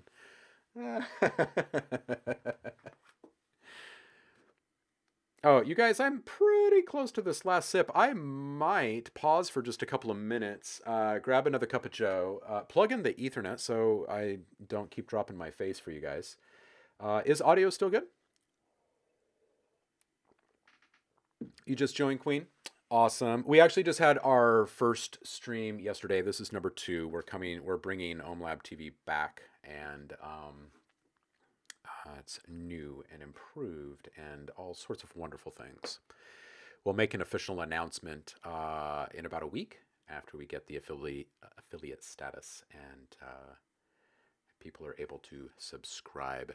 We'll unveil the Discord, announce a couple of new partnerships, a couple of new network destinations for y'all to learn and collaborate and grow and share and all that good stuff. Before I pop off on this break, it's only going to be a couple of minutes. It won't take long to get coffee and plug in Ethernet, but there are some benefits to being in the community. One of them is that you can have your stuff heard here. Um, if you want some music played in stream, there will be some feedback sessions and just general sharing sessions. There will be times when we just listen to stuff and we don't need to put the pressure of feedback or anything in there. But there will also be some space in the Discord rooms for this type of stuff too. And I would highly encourage everyone to be as active as they can be in those spaces because, like what we were just talking about, you talk to people about what we do and people's eyes just glaze over. You ask for feedback and they're like, it sounds great. Or, wow, you made this? Or whatever. And it's certainly not constructive. I mean, it's nice to have people say nice things, but what we really want is a chance to make our stuff a lot better. So, yeah, just stick around and engage, and we'll help you get some visibility on your stuff too. Fill the pool with Jello.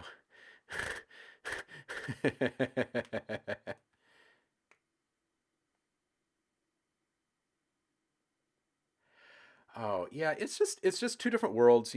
People musicians talking about music, producers talking about producing, engineers talking about engineering, um, just the average everyday person talking about music. Think about what it was like when you talked about music when you were young, before you started really making music seriously. and they were totally different conversations. So different. And you would get into a song because of the energy or because of the way that a certain sound hit you or whatever. And you couldn't really speak to it other than it speaks to me or it makes me feel good or whatever. And we've moved past that. And that's just how it is. There's no looking back. Nice. Yeah, it's good. It's good, Nick. When you can show families something and they can appreciate it, it feels good to know that at least someone in your circles are aware of what you're doing, right? And that there's some talent involved and that it can be impressive and whatnot. It gives you a little bit of the recognition that we desire. Um, on that note, folks, I'm going to hit pause for just a couple minutes. I'm going to grab a cup of Joe. I hope you stick around. When I come back, my face won't drop anymore because I'll get off the Wi-Fi. Sorry, I had it on Wi-Fi. We'll plug in the Ethernet. Um, Stick around. Maybe I'll leave you with some tunes again.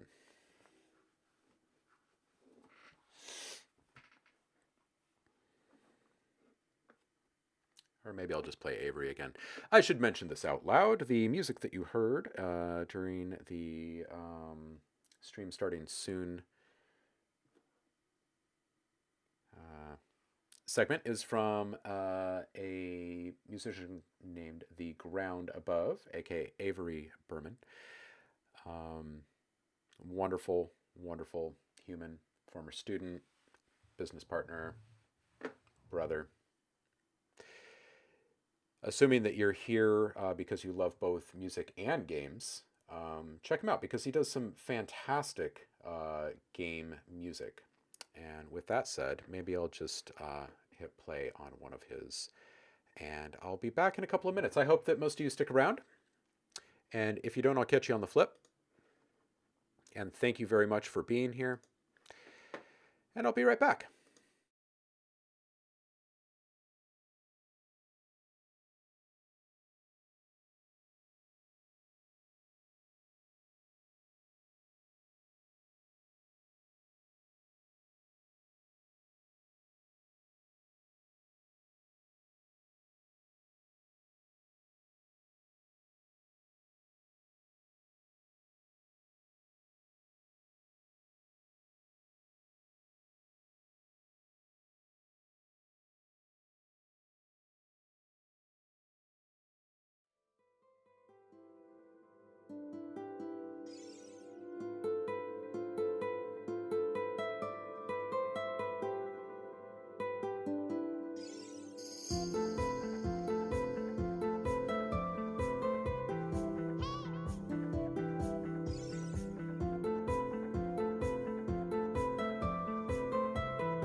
Hey, this is Avery. I want to thank you for listening to my Surreal song or Lost Woods remix, whatever name you want to call it. And I want you to know that just like Link on his epic journey as he saves the day, saves Hyrule time and time again, you too are on your own adventure. And you can save the day every time as well. And I want you to grab that proverbial sword of yours, take it out of its sheath, and whenever you have a problem in your life, just grab it and overcome it. You will have those issues, and you will overcome them. All you have to do is keep climbing, keep fighting, take down those Skulltulas, take down the Skulltulas in your life, and kill Ganon, and become the person that you want to be. Thanks a lot for listening. I hope you like it. If you did, leave a like, maybe share it or subscribe, and hey, I'll see you in the next song. I've always been the one to say the first goodbye. Had to love and lose 100 million times. Had to get it wrong to know just what I like. Now I'm falling. You say my name like I have never heard before. I'm indecisive, but this time I know for sure. I hope I'm not the only one that feels it all. Are you falling?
What's up, people?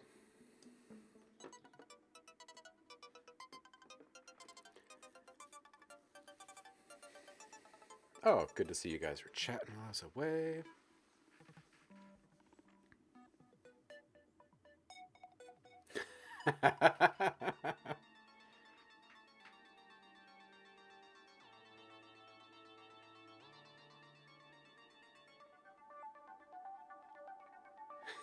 That's awesome.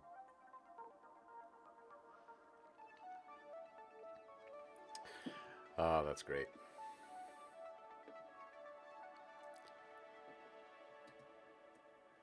Power down SoundCloud here.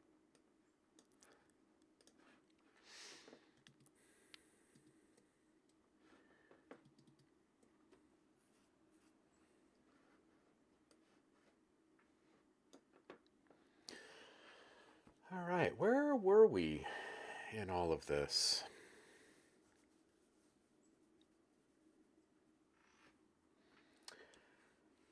Um,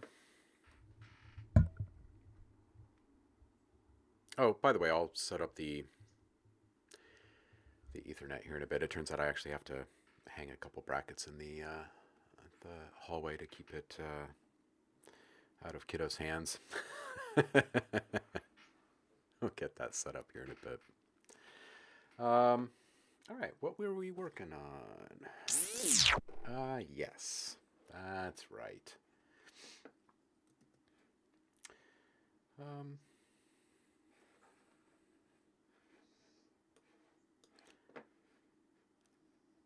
we'll listen through what we have.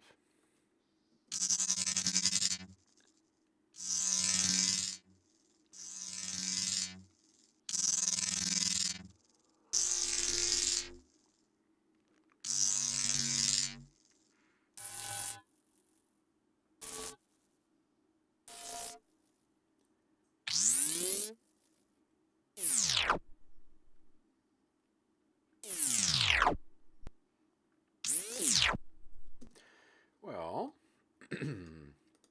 I do believe if we wanted there to be, there is a fairly decent little sound effects pack. Um, if you're someone that's making games, you might appreciate a little 10 pack or something of something like this for a couple of dollars, or maybe even just $1, just to give a little life to one of your little objects.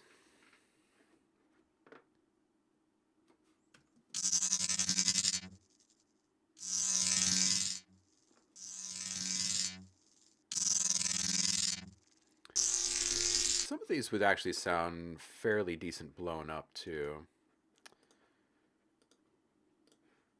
Like this one, for instance. If this one was fairly drenched,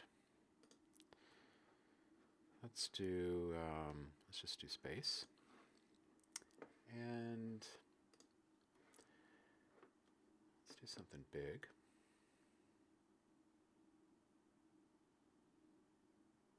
Maybe even warped. If you go into these drone tones here, if you're a Logic user, if you go into the drone tones, these are more tonal than some of the other effect-based convolution patches in here.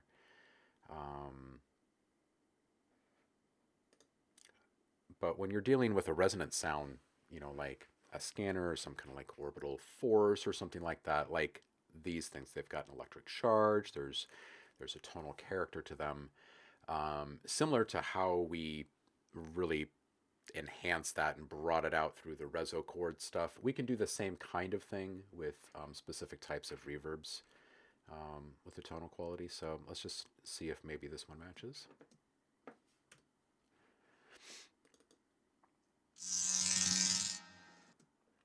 Interesting. I'm not sure that the pitch actually matches, but let's just see again. Meh, not necessarily. No. Let's just flip through a couple here.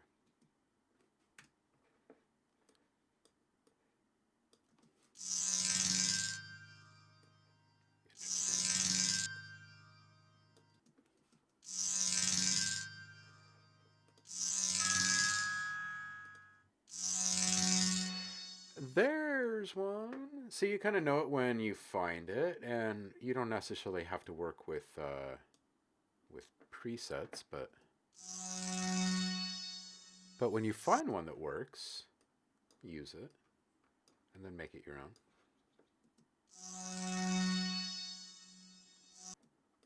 Maybe just a touch of separation.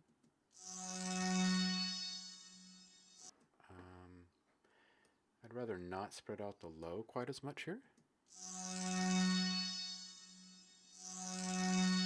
Or attention, yeah.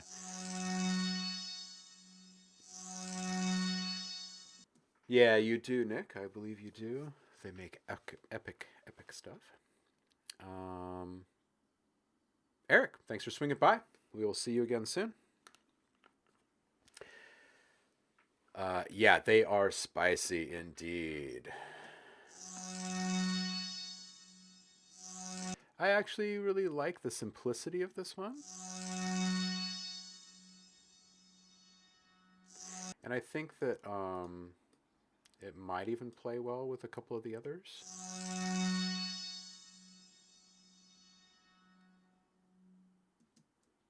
Actually drops off there. That one might be worth keeping around.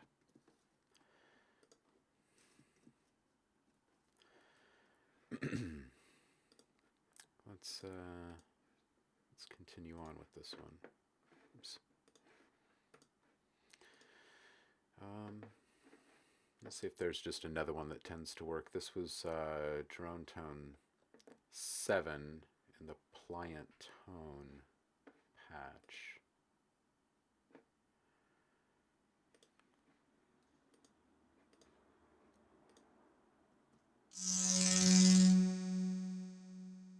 Two plane.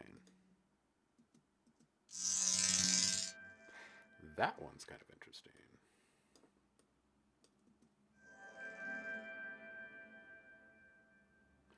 Although that really doesn't count because if you take that, that's just the sound of the reverb, and that's not okay.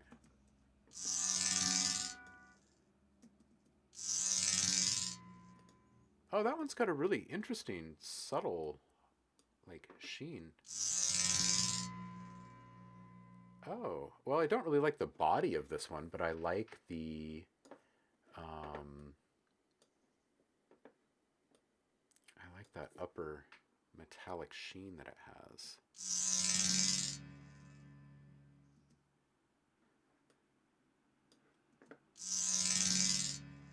Oh, so a lot of it must have been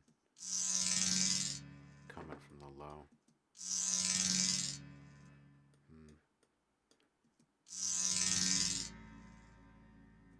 Okay, let's see if we can kind of find a middle ground with this one by spreading this out less, but lengthening. There we go.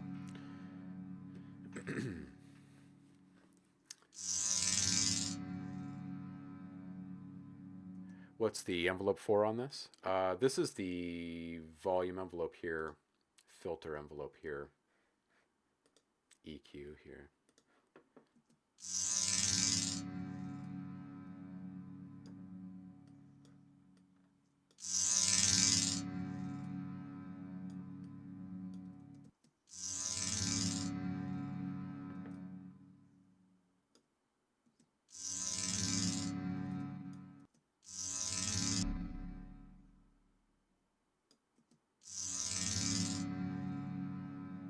It's kind of funny because we're operating at 160.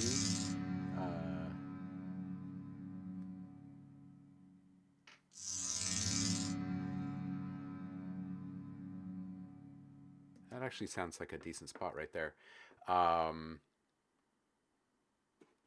So calculating that pre-delay on the fly, I'm not normally around 160 when I'm working on sounds of this type.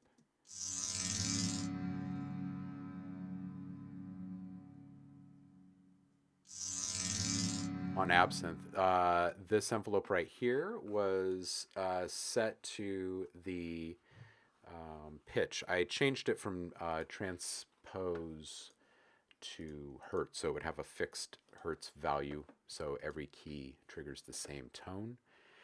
And then I assigned an envelope to it. So I get the same exact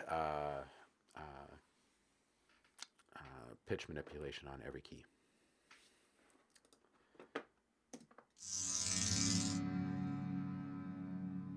Yeah, this one's got like a almost like a dojo kind of a vibe going.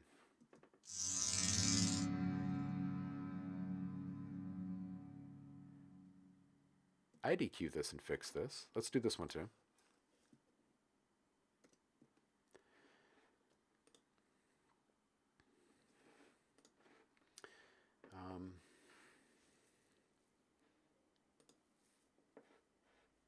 I think it'd be worth, excuse me, exploring some of the lower ones from our original bounce. That was all the way up here. Let's revisit these really quick.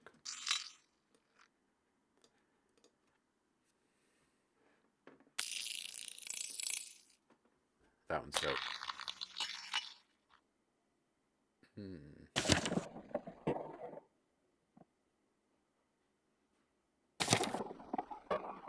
Ooh, now that one could be like thunder. This one right here has some kind of natural cool thing happening, and there's that tear. What's this one?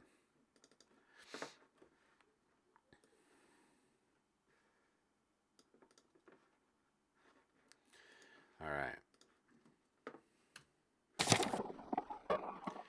We're going to play with this one for just a second. Let's start with the speed, and we're just going to stretch this out a bit.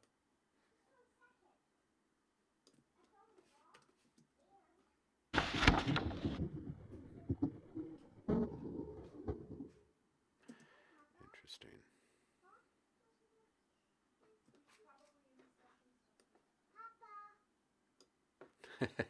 I forgot I had my window open, and I'm getting hellos from my kiddo. Hold on just a second. Hi, kiddo.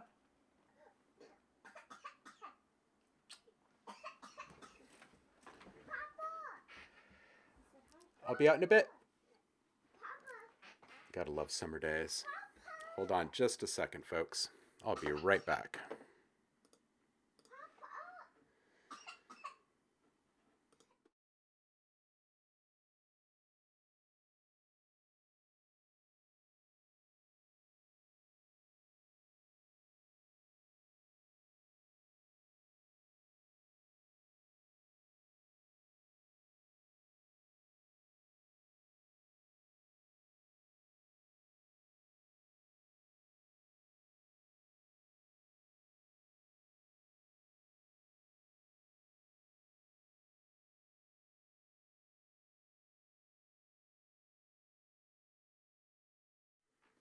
And we're back. Sorry for the interruption there. It's our new normal, right? Everybody working from home. All right, so where were we with this one? I was thinking that I might want to stretch it just a little bit more.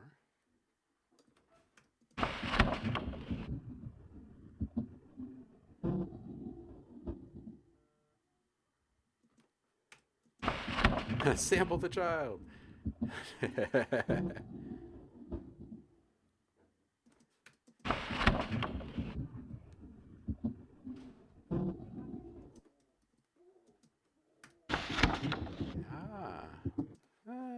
Let's see.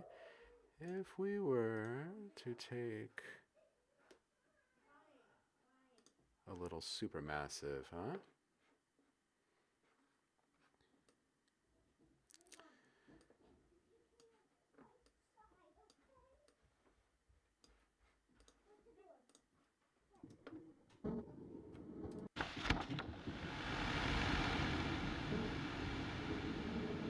Yeah, these textures in here.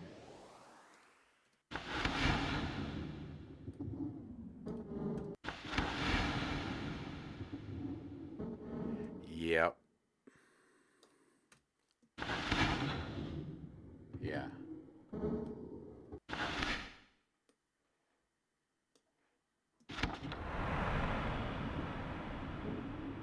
there's just some really good stuff hiding in this one.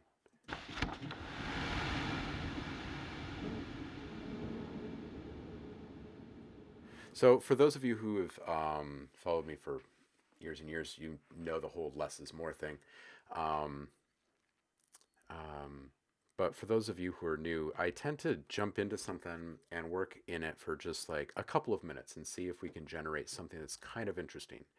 Um, and when I do, just iterate on it for a couple of minutes to get a few different variations on it, and then bring it into a bunch of different programs to see exactly what kind of potential each sound might have that can be unpacked in different ways. And then see what you can just kind of riff on once you start getting the results back from those first few ideas, right? Um, and if you're just tuning in now, you might want to trip back in the VOD later, just to see what other kind of sounds we're coming up with here, because they're pretty varied.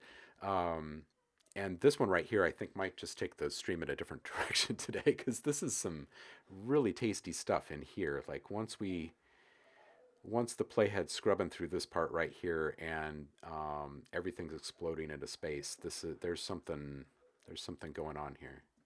Nice cinematic quality.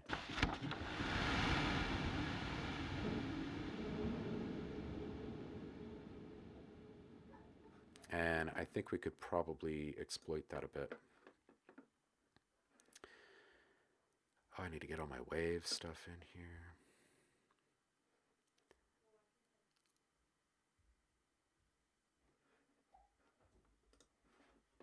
And GT worked well on some of the other sounds that we were cranking out, so I'm going to start with this one here. And I'm just going to saturate this, this reverb a bit.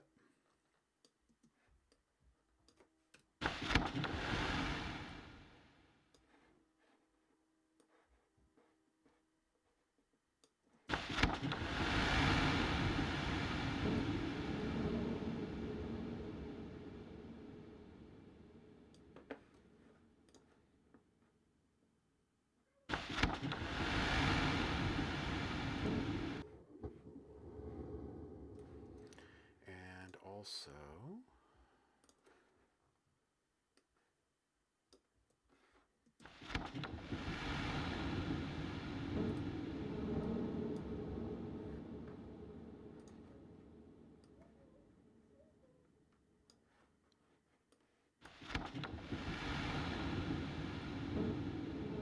what can we find in here?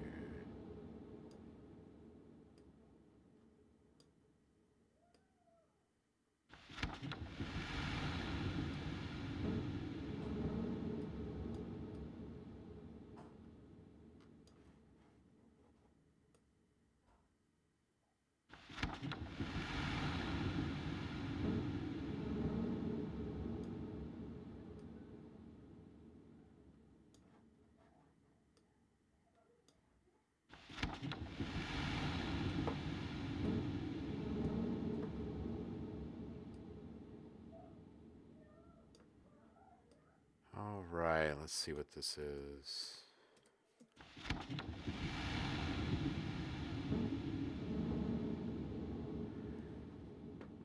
I'm going to move this up just a little bit and see what happens when we take off the first part of the chop. Even past that fold right there.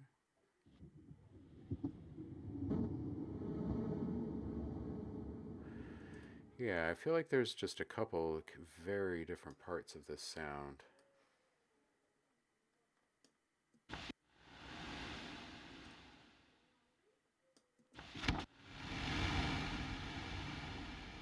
And just capturing those reverb tails, I think, is going to be more interesting than the sound itself.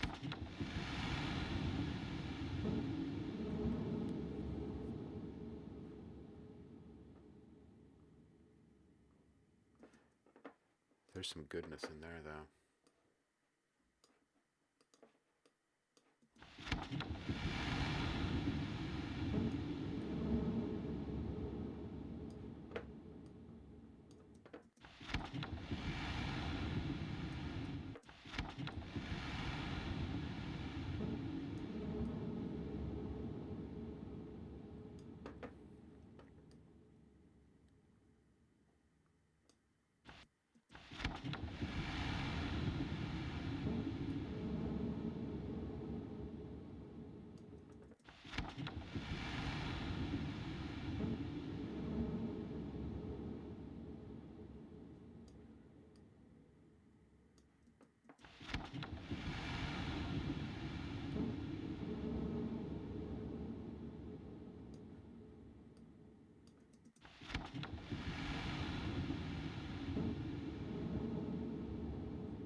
Black Hole is a pretty good one too. You are absolutely right. There's some really good ones when you're playing with kind of the immersive reverb space. There's a lot of good stuff out there nowadays.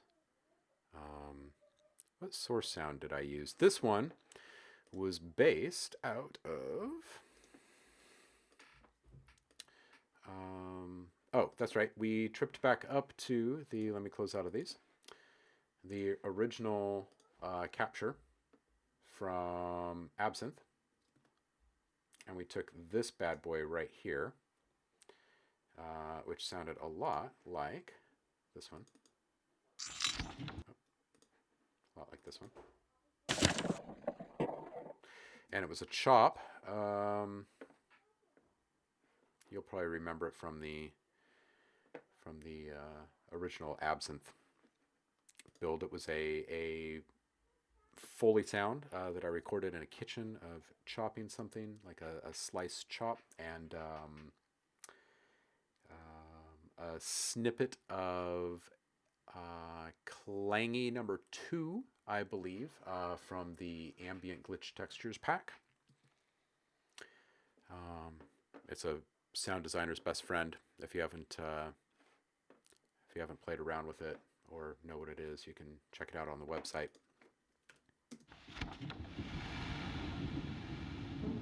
Yeah, I'm just really liking the reverb on this one, and I'm thinking that it's got legs.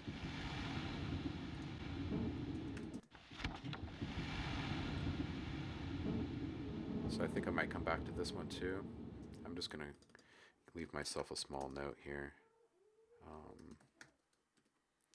because the money is right in here in this area right here. I think there's plenty of stuff that we could do there.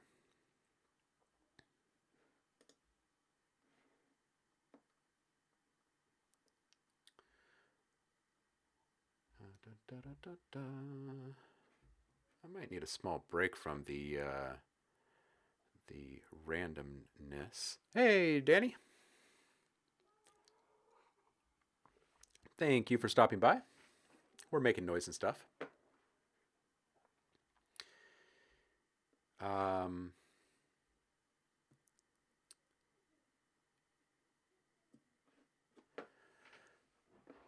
Yeah, we got a little bit of work out of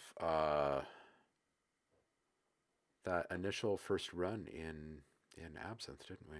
We ended up with some stuff. We might have to dig into this set, maybe some of these atmospheric ones down here, as well as these scanner orbital kind of bits that we were playing with before. Because I think each one of those is a small little sound pack in the making. Probably just simple sync packs, just small sound effect packs that you can like sell into royalty free. Let game developers have them on the cheap. All right.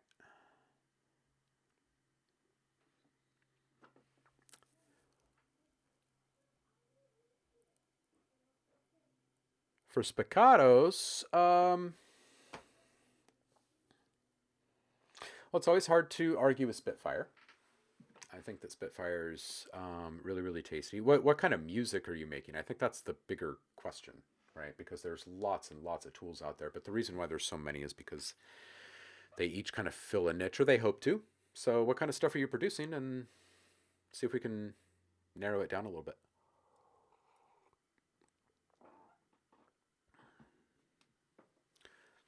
Noise and stuff. Noise and stuff, Ben. Epic trailer. Yeah, you know, it's kind of hard to argue with something like Spitfire then, because there are so many modern twists that come with it. It's also kind of hard to argue with the workflows of the Native Instrument stuff. If you're savvy with your production skills, then you can easily move away from the, you know, like the library sound. Hey, thanks for the follow. Act Detect. Nice name. That's a good one. Um, I'm still feeling all the love that everybody's kicking down. Seeing how yesterday was. Oh well, hey, and thank you for the follow, many angels. I appreciate it. If you're just tuning in, we're rebooting OhmLab TV. It's been a while. I've been away for a while, and we're rebuilding. And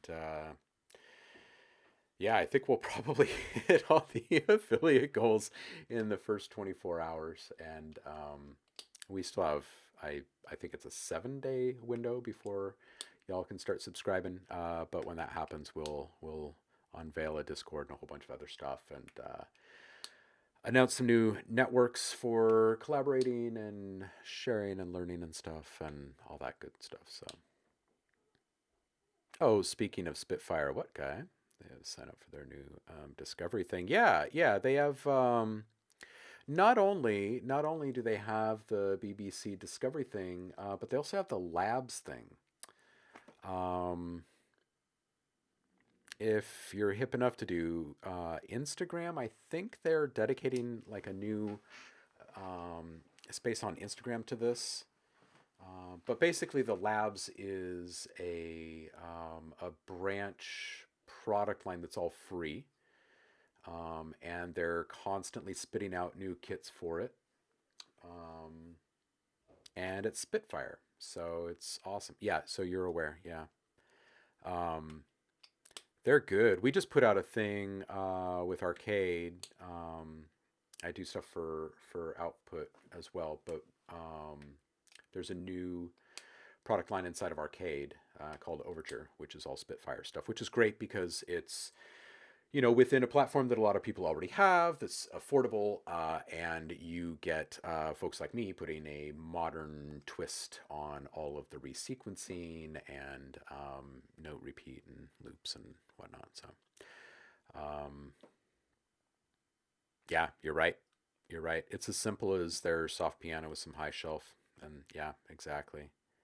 Um, but yeah, many angels. It's tough to say like, hey, this is the best or whatever. But if you're doing epic trailers, and are you producing for what, for royalty free, or are you working? Are you like listed with a major library, or are you doing like one-off client work? It'd be good to know what your activity level is, I guess, just so I can kind of gauge what kind of turnaround time you might need on each track or how often you're cranking out something new. Because if it's fairly rapid production, then you would definitely want to err on the side of workflow friendliness and ease of use, right? Um, a year ago for a YouTube channel. Okay, cool. So yeah, man, I would stick with something. Um, are you a Native Instruments guy? Are you a Kontakt person or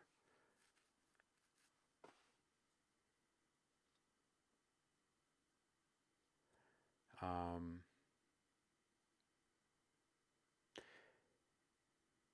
there's big stuff like East West, and there's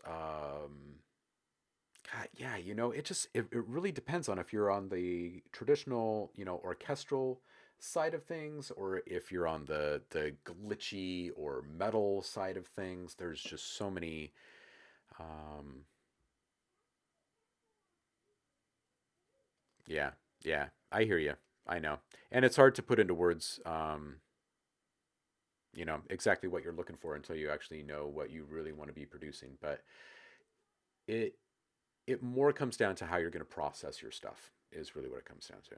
So that's why I was asking if you're a native instruments person, because if you're already a native instruments person, then you already have a lot of the tools. Probably if you have complete, then you already have a lot of what you need. Yeah, I would agree with Guy here.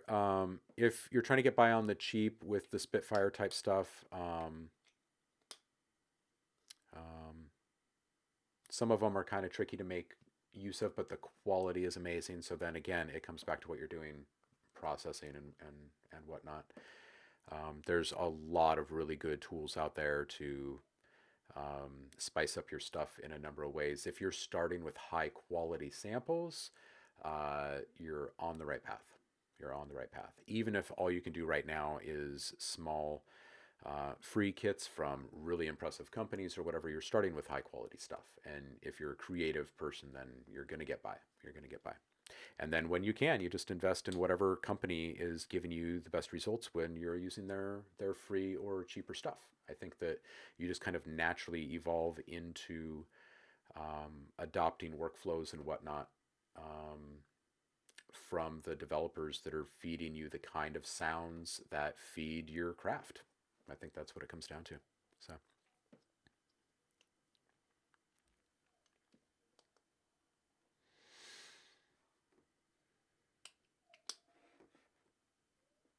All right, well, I don't really want to turn it into a feedback stream, but let's check this out really quick.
All right. So I would say that arrangement and stuff like that is there. You're right. Your instruments are kind of lacking because one, maybe quality, but two, just also delivery. I think that some of these instruments you really just kind of have to get in there and massage them. If they don't have like a built-in vibrato or something like that, you can use a tremolo to give yourself, or some LFOs on the right parameters to give it a more organic, living kind of quality, right? Um, yeah, and Guy, I think you're right too. There's something that you could fill out in the mids. I think that if we're talking overall production, there's lots of stuff that could be done, but we're not here to pick apart a piece. We're here to kind of judge the needs of the tools, I guess. But part of that is just understanding how to make this stuff come to life anyway. Because when you get one of these high-end libraries, they may not always sound really, really emotional and whatnot right away, right? Their delivery might still be pretty rigid as well, and you just need to know how to get past that. So I think that um,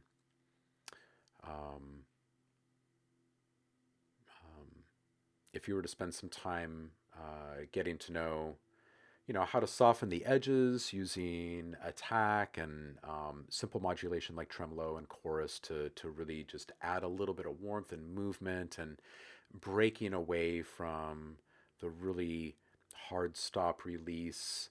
Yeah, just rounding off the edges a little bit. I think you'd probably be surprised at just how much more organic it all starts to feel.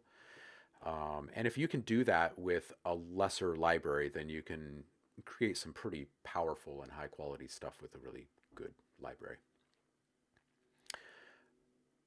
Yeah, they really do. Guy is right. They out of the box, all of these things really need more expression, and there's a reason for that because they want it to be universally relevant to everyone.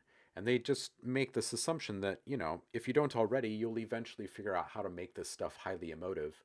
Um, and their job is to deliver the best quality sample to you, right? Um, and hopefully deeply multi-sampled at that. So, what are you using right now for your library?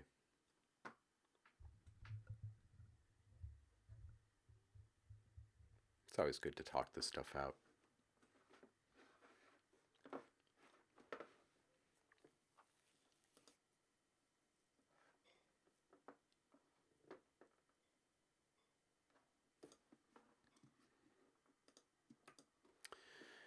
Make a little stack here of these. Clean up our interface a bit. Yeah, you're in cinematic strings too. Yeah, I mean, you've already got something that you can make sound better. I would spend some time working on rounding edges and figuring out how to ease into some of the delivery, ease out of some of the delivery. You can still keep sharp spiccato and staccato. Um, and still bring the human, right? Um, get in there and work that MIDI a bit, right? And make sure that you really humanize everything, kind of offset things either manually or through algorithms, but add some humanization to it, add more variation in the positioning of notes, and it'll become a little bit more organic. I feel like you already have a fairly decent dynamic range with stuff, so if you get the right curves on your deliveries, it's going to sound that much better.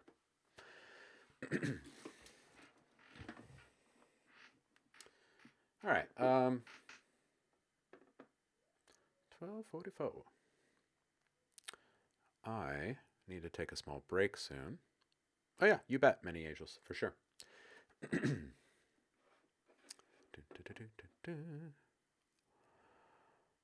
wonder where we are with the follows on this channel right now, just out of curiosity. Because I'm thinking that we're probably pretty close to that 50 mark, and if that is indeed the case, then after the stream, I'm going to jump in and look at all of you lovely people that have been with us for the past day, and pick out a nice treat to send to all of you, because we can do that. Make sure that you hit the follow button to make that happen. Yeah, I think we're probably close. Oh yeah, we're almost there. We're almost there. So hit the follow button. Earn something good. What should we do for these next 15 minutes or so before I take my little break? Come back and play with y'all some more. Maybe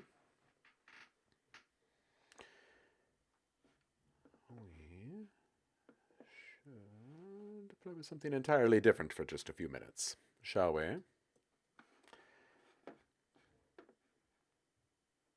Maybe I should hit save on this too while I'm thinking about it. There we go. Doo-doo, doo-doo. If y'all don't tune in to Here's Damien, Here is Damien on Twitch, do it. His track that he's been working on for a while now with the community it's fun and it's great and it's just stuck in my head on repeat today. Turn yoga samples into a guitar. All right. Did you straight into sound design or do you compose trailer tracks or something before? I've done it all. I've done music and sound for many, many years, and I'm old. So, Yoda. Yoda. I like the Yoda guitar. That's amazing. Bunch, bunch, bunch. Oh, cool. Where you learn it, Bunch? Bunch, bunch, bunch. Sorry if I'm wrecking your name, but I do like it. Bunch, bunch, bunch.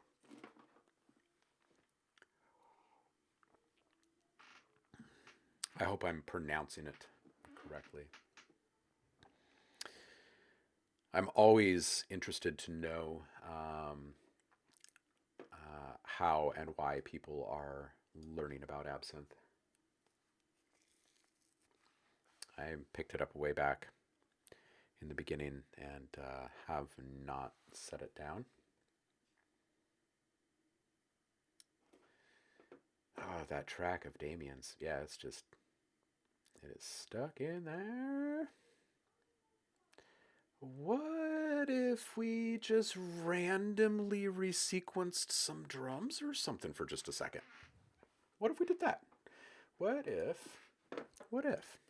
we just, played? Let's not make anything that's going to be, just money. Let's do something different. Let's just go entirely. Oh, hold on just a second.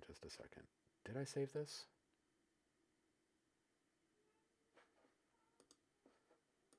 Save. Thank you, Arcade, for the reminder.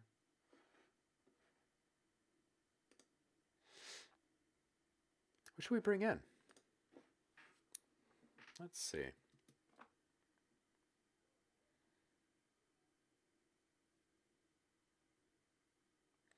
Teach myself.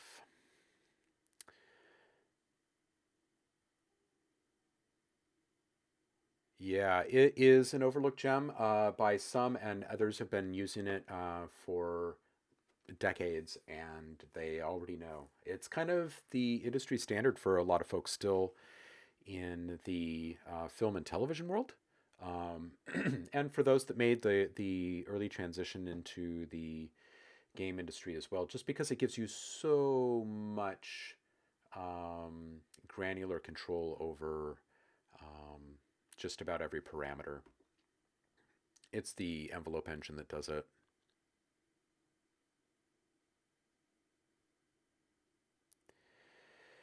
Yeah, I am a big fan of Damien stuff too. I'm the same way. I look for that often a new interesting vibe thing too. I don't really see a point in producing what other people produce. They're already producing it. That isn't what I'm doing.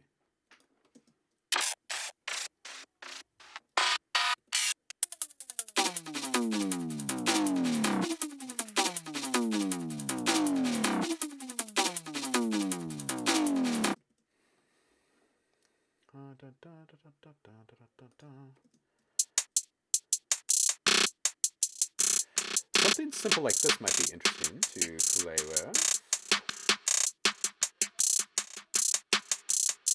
Most of the delay is wrangled pretty quickly.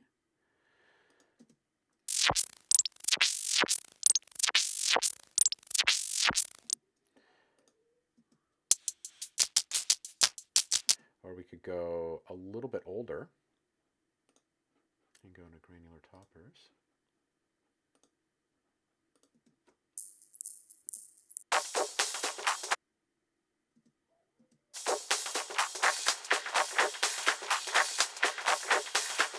That would be pretty interesting.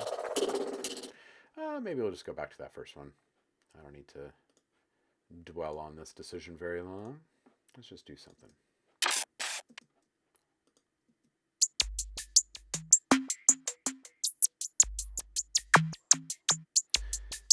That one would be a pretty interesting one to play up with.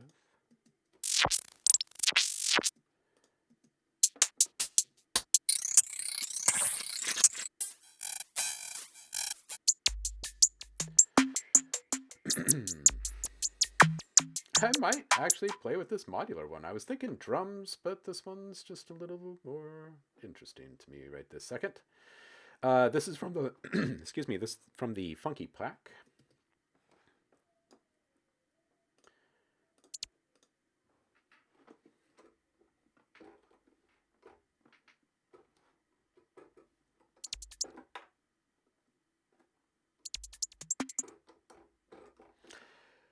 Oh, what in the world was this one originally?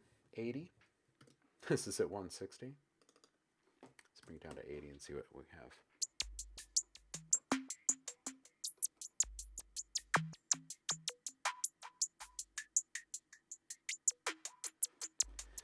Let's work on a little resequence of these.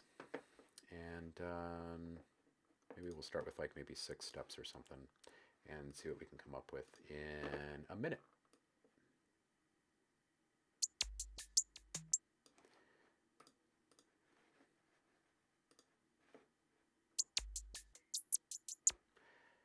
And let's start with at least 8s.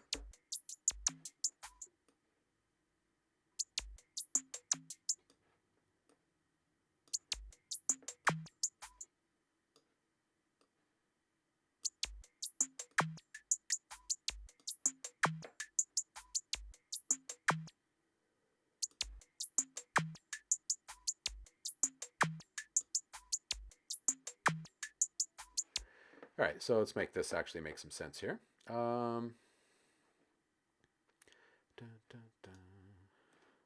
I want? I'll double flip that.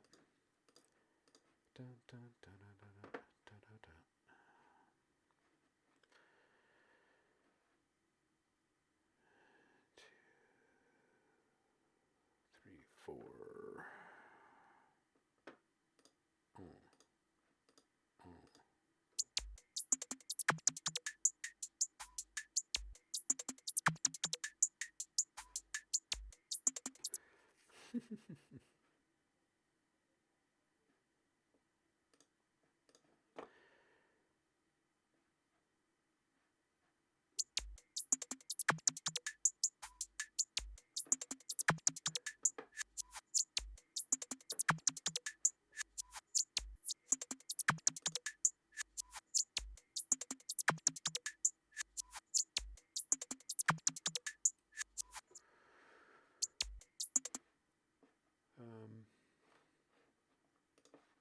Seems a little quiet to me. Quite. Sorry about that. You haven't lived until you've experienced funky. Well, thank you, Sed. See,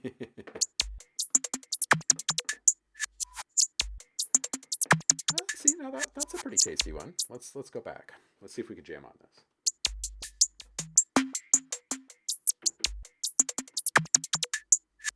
Yeah, it syncs up nicely. Let's do another one.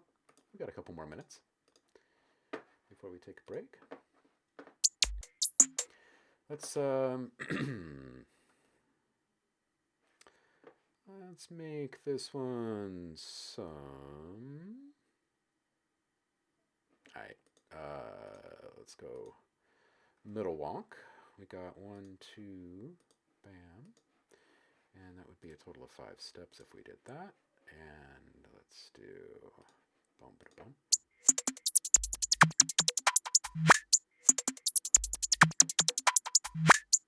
Yup.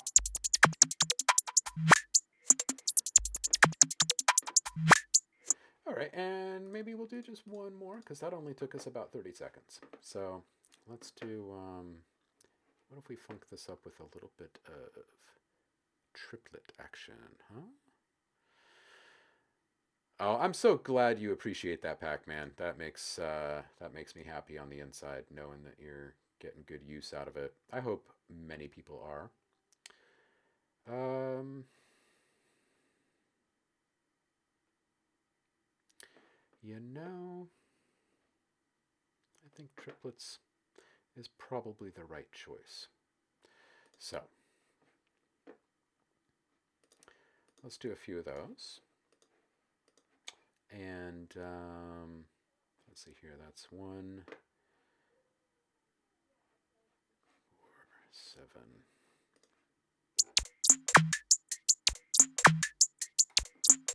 All right, now let's see if we can make something decent out of that.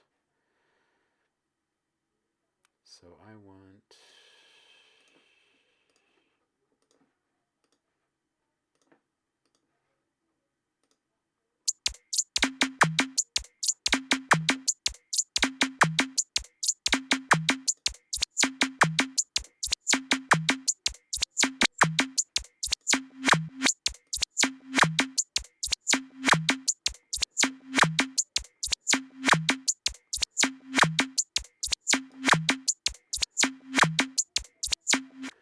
And let's invert that really quick and see if it's as decent.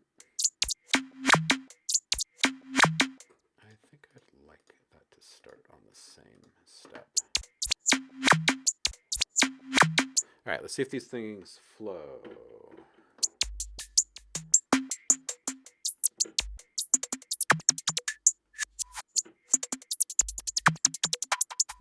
All right, let's see if what happens if we toss a small beat behind it. Let's just see. What are we looking for? Maybe some kind of... what do we want? What do we want? What do we want?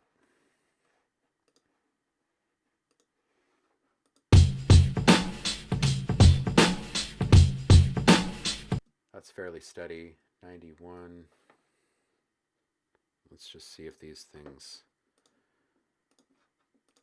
do anything together. What did I say, 91? Bam.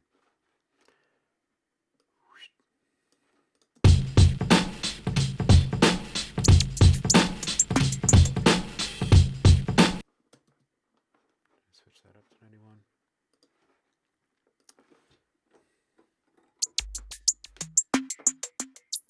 Doesn't sound as good at 91.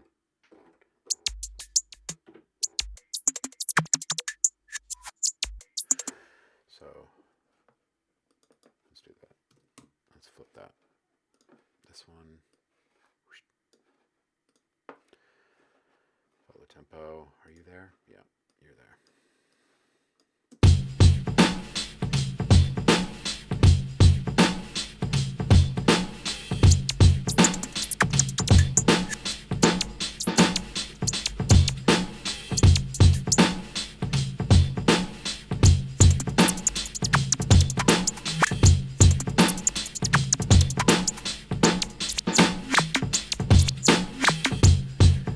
Okay, yeah, I think it holds up. It just needs, obviously.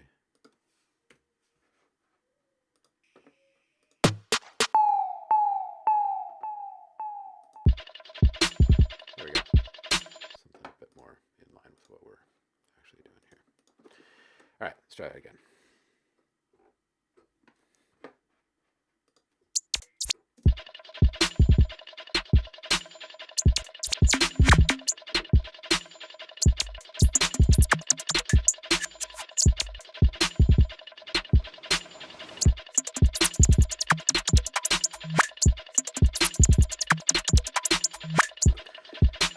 So it's a little off in the middle, but if we were to toss a beat behind it, I think it would be all right. Maybe when I come back from my little break, I will just make a full kit out of these, and we'll just remix funky. What if we just remix funky over the next hour or something? Huh? We could probably do that. What are we talking about here? Yep. A lot of love for Damien. Funky. We've been through this. Even when I had Yeah, breaks. It's not just about breaks though, Guy. It's also just about variety of stuff that you're working on. You might notice that I don't like sticking to one thing for very long while I'm working. It's not because I'm like fidgety or I've, I'm not hyper or anything. I very much just Nate. I very much just like to keep my ears fresh, and I don't like to lose perspective.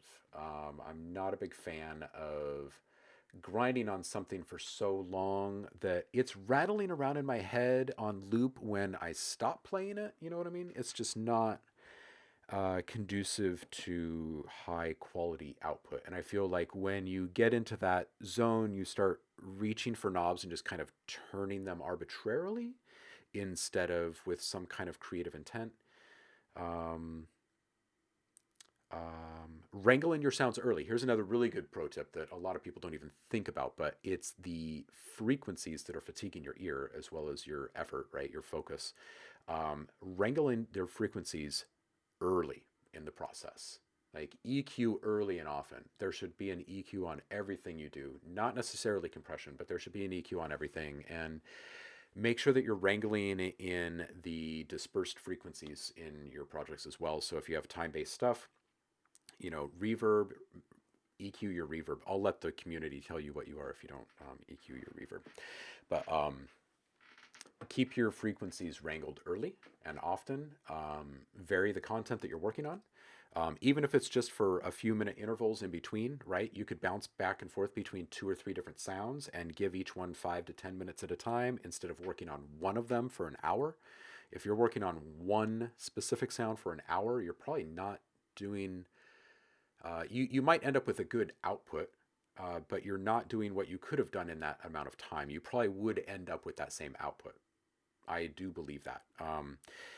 If you're in free experimentation mode and you're generating new source materials, that's something entirely different, right? That's just play, and you shouldn't have too much intention there. Are you telling me I shouldn't have lows in the reverb on my bass sounds? There are all sorts of opinions flying out there. The very, I've got rules in my world, man. And the very first rule is you listen with your own ears first because it's your music and your sounds. And if it sounds good to you, then it's good to you. And if someone else is going to use your sounds, then they'll adjust them to their liking. That's the way I see it. Now, going into technicalities and stuff, should you have lows in the reverb on your bass sounds? What's the goal of the reverb? And did you listen to the reverb before it was applied to the bass? Those are the first two questions that I would ask. What's the intention of the reverb? What's the end result that you seek?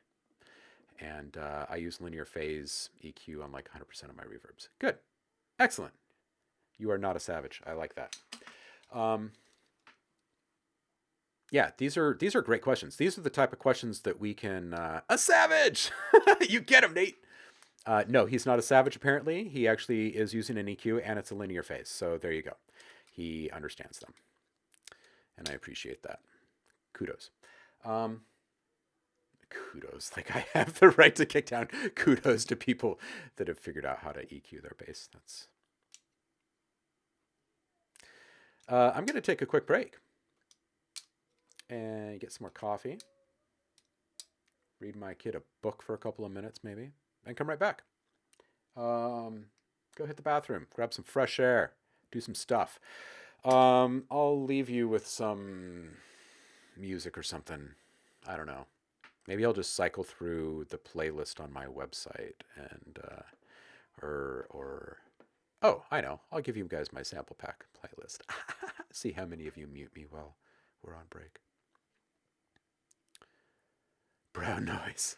Pure brown noise. Oh, delicious brown noise. On that note, let's take a break. Be right back, folks. Thanks for sticking around today. Appreciate it. Don't forget to hit the follow button. We're all working towards some kind of goodie here. All right, I'll be back.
people are the power. We are the people. Power to the people. Change is coming. Change is happening. The future is now. The revolution is coming. This is how it happens. 3, 2, 1.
Gemini 8.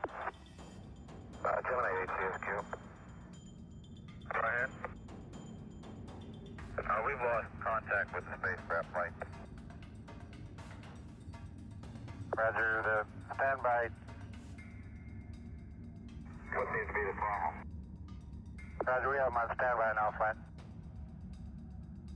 We got serious problems here with the forward coupling end over end, but we're disengaged from the Agena. I'll say again on B, please. Signaling increasing in a left roll. No, he says he is separated from the Agena, and he's in a roll, and he can't stop it. Roger, understand. Can you see the Agena now? Need to build up. We turned the spacecraft system on, tried to stabilize the thing, and so doing, we may have burned out our own slow thrusters. Flight, this is CSQ. We can't seem to get any valid data here. He seems to be in a pretty violent tumble rate. Flight, CSQ. Go ahead. The Agena is tumbling violently also at this time. We're showing pretty violent oscillations in roll attitude. I-8, CSQ, Capcom. Do you read, over? We do have the spacecraft under control at the present time. We're in slowly drifting flight. Do have a slight amount of control. We have about 1,550 pounds showing on RCSB and 2,400 on A. Okay, relax. Everything's okay. Roger, roger.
Let's find out about despotism. Have you got a textbook? It's a waste of time trying to teach students to think for themselves. And so we aren't surprised when... This business about open-mindedness is nonsense. Questions are not encouraged. But it must be true. I saw it in this book, right here. Then how dare you question the fact? Communities which concentrate decision-making in a few hands rate low on a power scale and are moving towards despotism. What's I up, thought I people? told you to kill that story. The state. I am the state. What I say goes, see? I'm the law. Hope you all had a good break. I'm going to spend just a second and catch up on what you guys were talking about.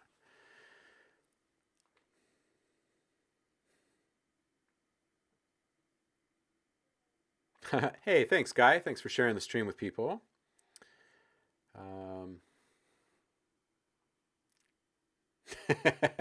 Nah, I hear that, man. There's a lot of people that think they don't have anything to learn, and I'm totally fine with that. I think everybody learns in time that it's better just to soak up as much as you can if it's something you're really passionate about. I know I don't want to stop learning ever.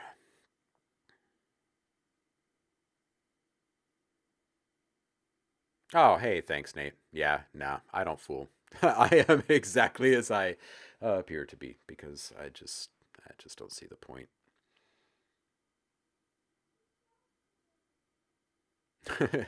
And thank you, Guy. Yeah, hard work ethic and drive. Yeah, definitely got that.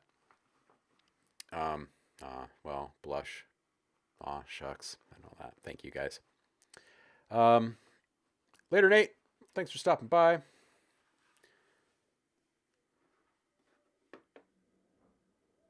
"46 hours on a project and spinning wheels the whole way through feels bad. What's the project you're working on?" 16 years in, I don't know what the hell you're doing at all. Oh, man, everybody has these days. Everybody.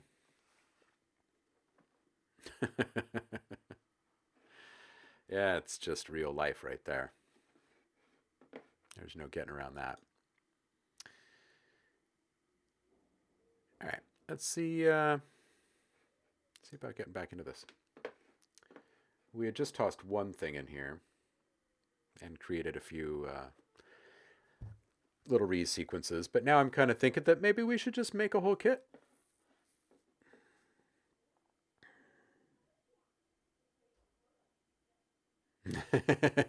Ben.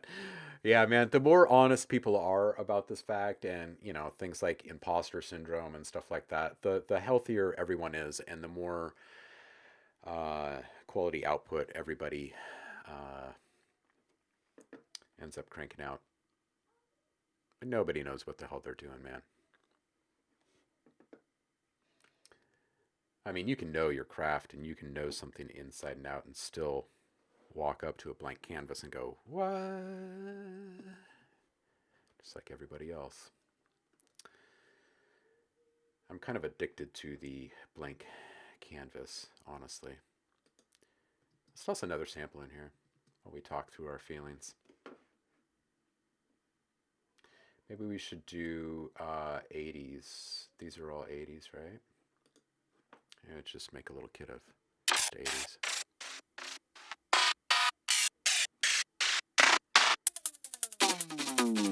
I want to do this comb drifter. Maybe we'll have like a tonal topper kind of theme brewing in this one or something. And then we'll figure out what kind of effects we want to put into this bad boy here. You can win 1% of the time, and that's still more than most. Yeah, I think, well, Ben, you probably remember this just from general classroom time, but more than 90% of the people just don't show up. All you have to do is show up. And that's in regards to, working with other people. To make the magic happen for yourself, The same is true. This is like a massive like life secret, and it's true with every part of it. You need to show up for yourself, and it's pretty much the hardest thing to do anymore. I think in our current society, I think it's easier to show up for other people than it is for ourselves. A lot of times, and in a lot of ways, for a lot of different reasons. But you got to show up for yourself, and you got to make it happen, regardless of whatever else is happening. Read a book that Damien mentioned on stream, and it was talking about how Tiger Woods every day goes out with this coach and learns. Yeah, yeah, yeah. And seriously, like, I'll never stop teaching, so I'll never stop learning.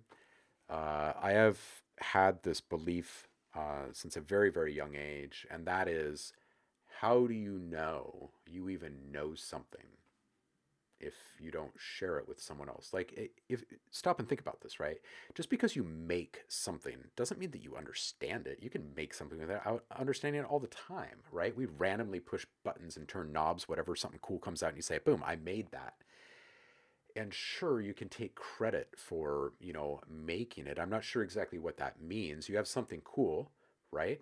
And it's what you do with it after that that really matters, right? I mean, if you want other people to hear it, then you put it into something that other people can hear, and it's great. And if it's for you, if that's a thing, then you learn from it, or you try to grow it, or grow from it, or expand upon it, or more importantly, understand it, right? And if you can understand it, then you can recreate it. And if you can recreate it, then you can create with intention, right? And then you can take that and use that momentum to figure out how to crack open other things based upon the knowledge that you've already gained. And the more times you do that, the more iterations of that process that you experience in life, the more reinforcement there is that you actually do know something. But how do you really know for sure that you honestly know it unless you can teach it to somebody else? Because if you can't disseminate information, then you don't really have a grasp on that information. You're simply following some sort of a format or formula or something that you stumbled into. It doesn't mean that you actually know it. It just means that you can wield it, right? I mean, and we see this play out all the time, right? Like, in everything in life. I don't want to like spin way out here, but I mean, just because you can doesn't mean you should. Guns don't kill people, people kill people. Like, we hear it all sorts of things, right? Bring it back into sound and creativity and whatnot, and it kind of slaps you in the face. You got to show up for yourself every single day, and you got to admit to yourself that you really don't know anything. And if you do, if you think you do, then share it, and don't protect it like it's some big secret. Yeah, I would agree with you, Nick. It's better than just consuming it. There's something profound that happens when you share it. When you can effectively teach something that you've created, innovated, finally understood after a long time, whatever, there's something that happens, and things start to shift for you internally. And that is understanding, and the confidence that comes with that, and the reassurance that comes with actually understanding and knowing. And once you've proven it to yourself and to others around you by teaching it, then you can move forward freely with these skills and knowledge, and you wield them in an entirely different way. I don't mean or need to be on a soapbox about this, but this is, it's a profound thing. And if we apply this in our daily lives around something that we're passionate about, then all you see is improvement. All you see is improvement. And you start to see a lot of this other stuff just like slough off. You stop worrying about what might not make it, and you start uploading everything, and you start sharing things more freely with people because you don't have as many hang-ups about the what ifs.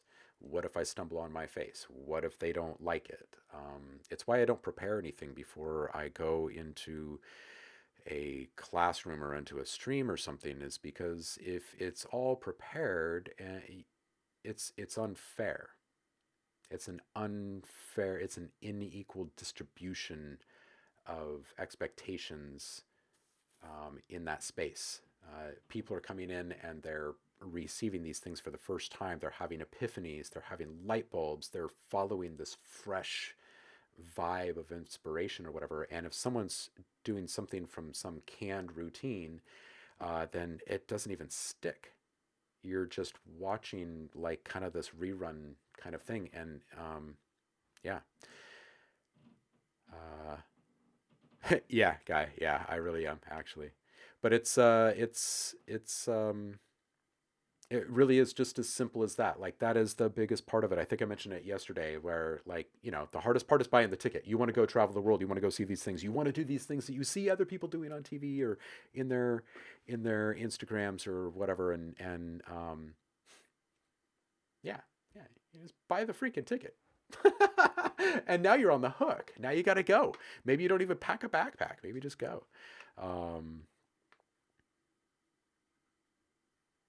Yeah, Aristotle. And well, I guess we don't really need to get into the nuances of the classical education options. But yeah.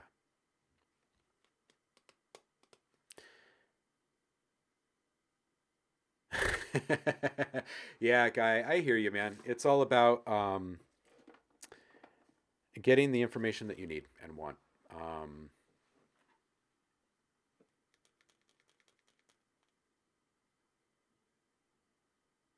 Yeah, and you don't really even need to be able to put it into words. If you're picking up on it, then and you can feel it, and that's what matters most. And you don't necessarily have to have a label associated with it. You just need to ride the wave and fall into it. And the more boxing in that we try to do with stuff like this, the more limitations we're putting into play for ourselves, for our own potential, because we're kind of warping our own perspective of a situation or of something useful in front of us, whether it be a person or a tool or whatever, I think. And yeah, if you just kind of walk into a space and take it as it is and soak it all up, then you're going to be better for it.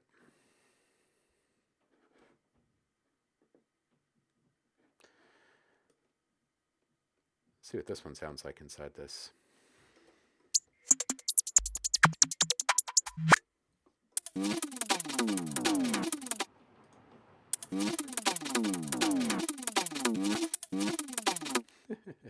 All right, let's take it out of this.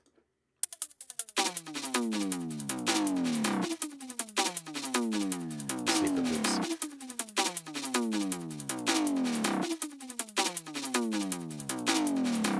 Yeah, it's fear. Yeah. I think you're right, Nick. Uh-huh. Apex Twin. Yeah, it's kind of get the vibe.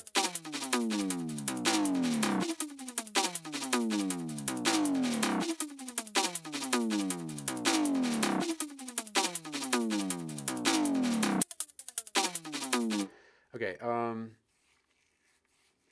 let's keep this one in here. And let's do a quick resequence on this one too.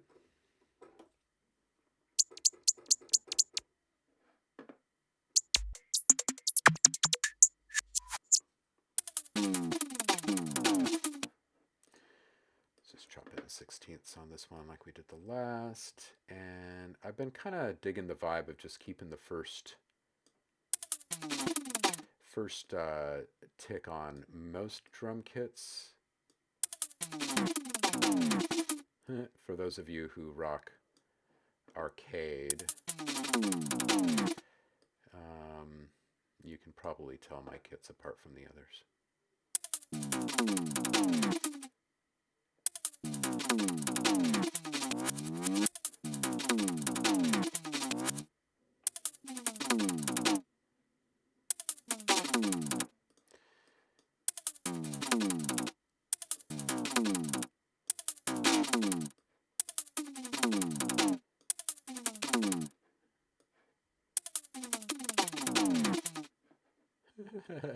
This one's a little bit trickier.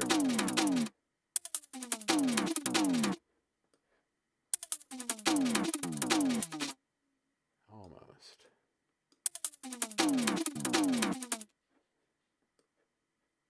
That dotted really swings the whole thing.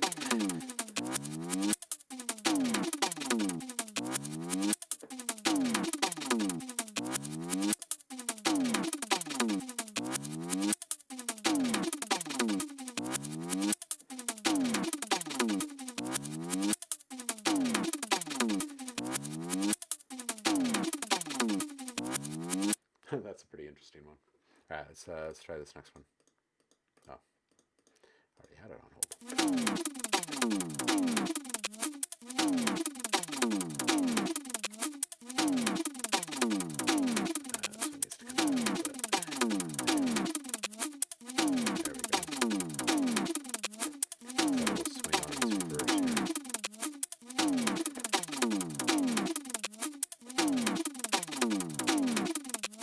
Oh, that kind of gels it.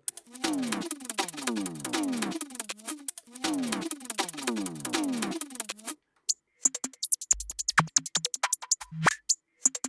wonder if that swing really knocks it out of... That might be all right.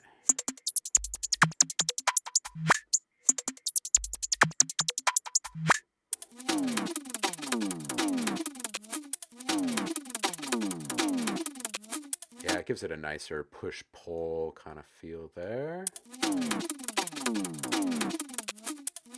Yeah, yeah.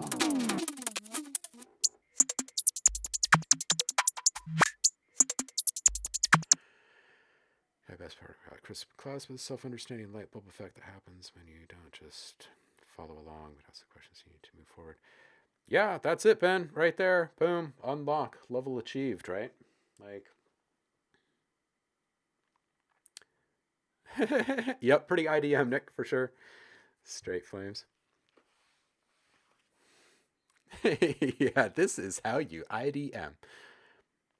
Today, anyway.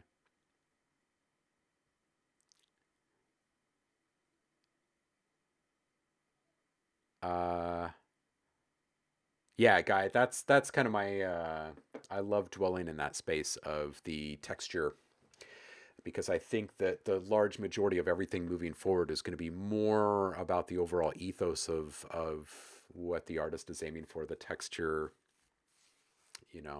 texture and timbre. Everyone's going to be playing with the same kind of technologies, and so it really is just about the textures and stuff moving forward, I think. And figuring out movement.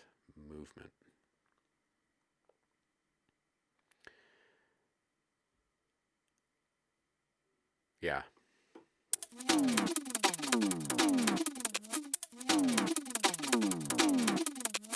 All right, let's see what we get up to on this last one here.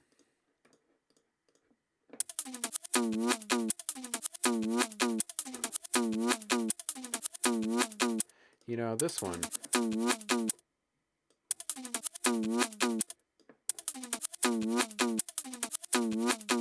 This one's just great.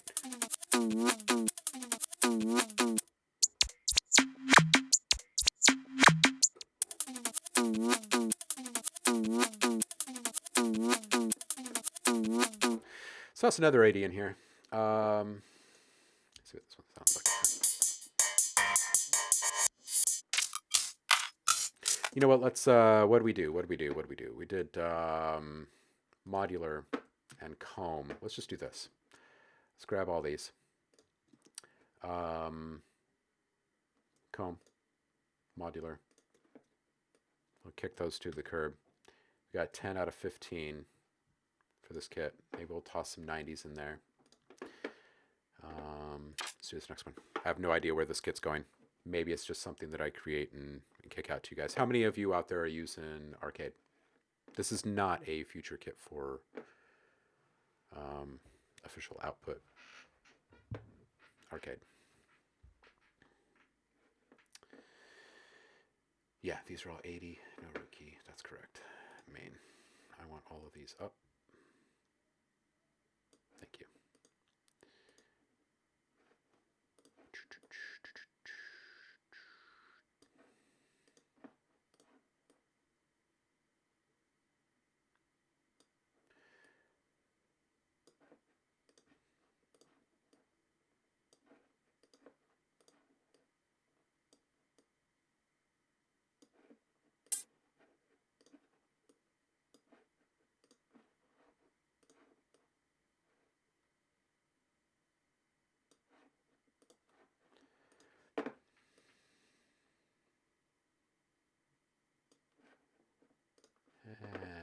this is the last of them. Let's see what we get up to in this. I have not put any of these into arcade yet, so.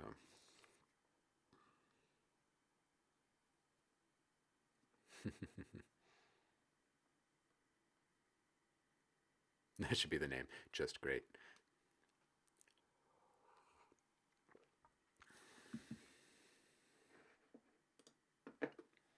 The name of the pack or the kit. Oh. Oh. Do you line up? Oh, actually, you know what? Before we even make the rest of these, let's just toss some effects into play because it's just kind of silly to just play with loops and resequencing, right? Let's just add a couple quick playheads really quick. This is a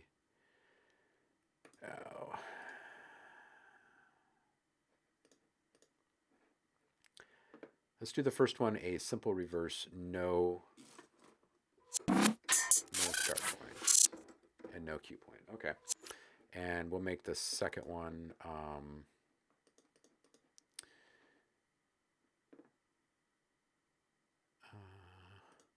let's make it like a full reverse.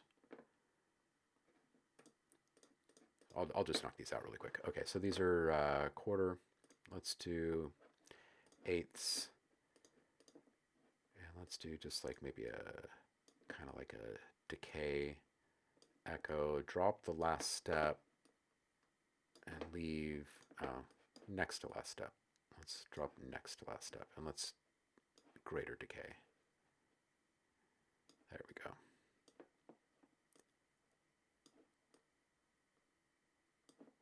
Somewhat equidistant steps-ish.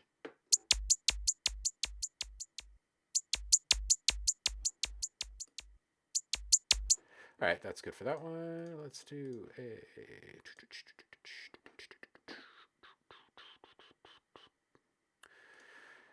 Quarter note, quarter note. Let's do 3.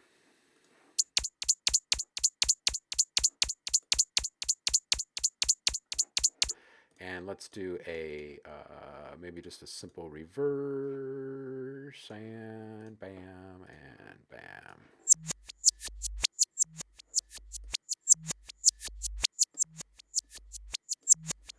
Yeah, I'm feeling that. Okay, and then this other one, we'll leave these for alt, like short form resequence without the multi-step. Okay, we'll hold off on those for just a sec, and let's go into some effects. First, we got to set them up. Let's see here. What do we want?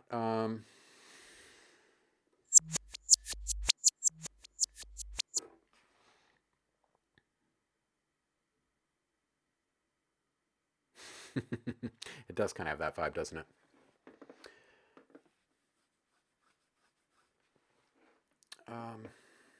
Let's do let's make our delay channel dirty. What about a dirty?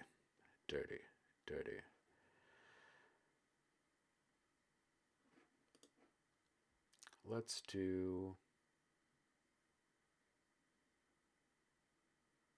yeah, let's do something simple on this one. We'll make it dirty. We'll make it a lo-fi dirty. Let's set up our delay first. And this is through Ascend, so we're going to have to route this.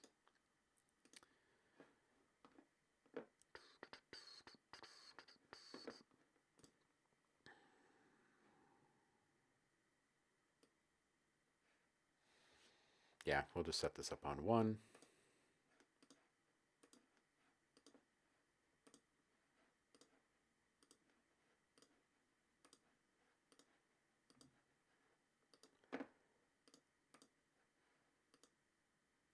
Where are we? A couple more?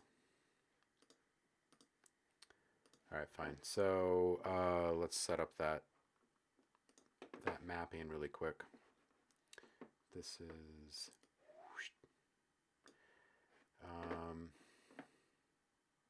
I guess we'll send it full.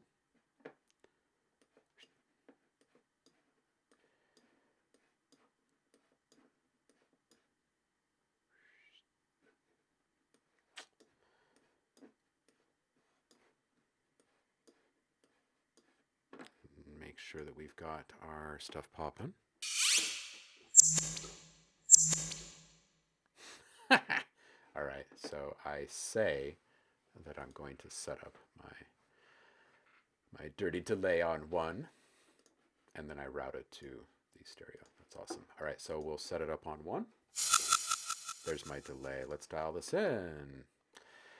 I want dotteds because I want funk, right? I want the funk. You want the funk?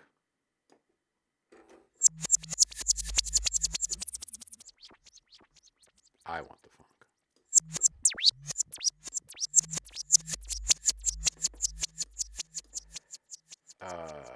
Low pass. Boom.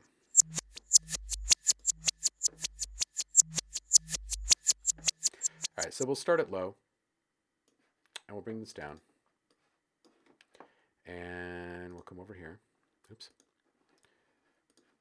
I'll try that again. Feedback, macro, 1. Feedback, macro 1. Map those.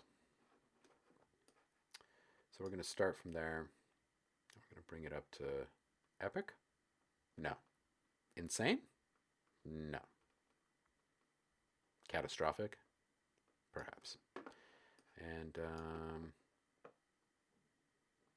yeah, sure. What the hell? 100%.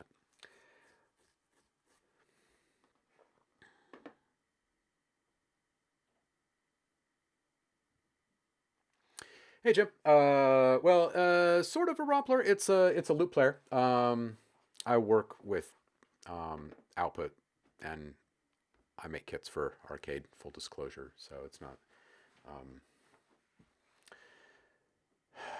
It's not necessary. Like, it's not an essential kit. What it is a way to really just quickly rework stuff. I mean, it comes with an insane amount of access to a library of sounds that you're just not going to find elsewhere, because that's what the back end of this whole thing is all about. It's only real recorded people in studios, real hardware, etc., etc. And then it allows you to toss your own stuff in there as well. Rompler in the sense that, yeah, you're tossing in samples. It's a loop player, and then you can control. It doesn't have to be loops. You can put one-shots in here as well. But then it has a resequencer, a playhead scrub, a repeater, and an array of effects, which are all designed by Output, so they're pretty decent. Yeah, it's pretty good.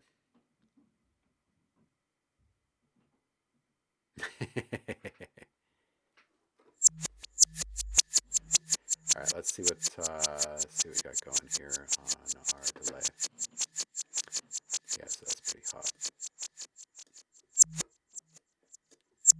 All right, now let's make this dirty as well, because I would like this to be something a little more crushy.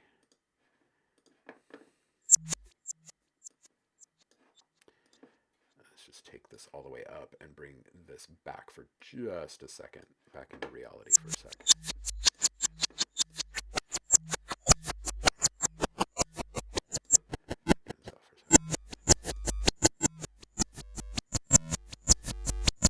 Oh.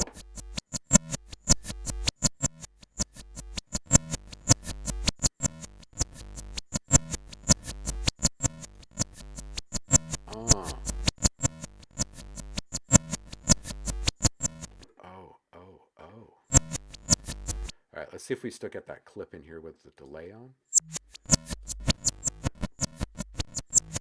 Not really, but I'm still going to bring it a touch down here. And our output as well, so we do not run into a wall here.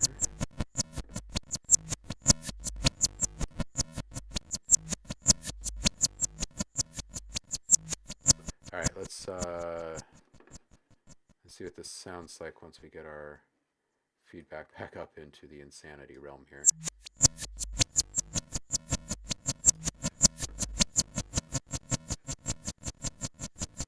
Yeah, we're going to have to do something about the heat on this stuff.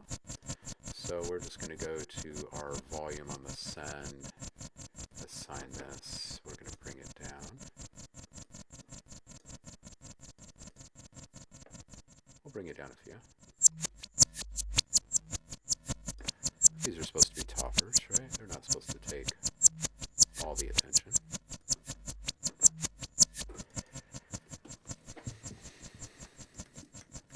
Call it Dirty Bird.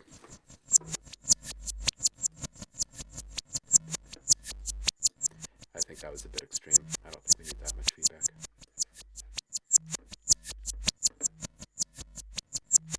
That feels a little bit better. All right, let's resequence and shuffle and see what happens.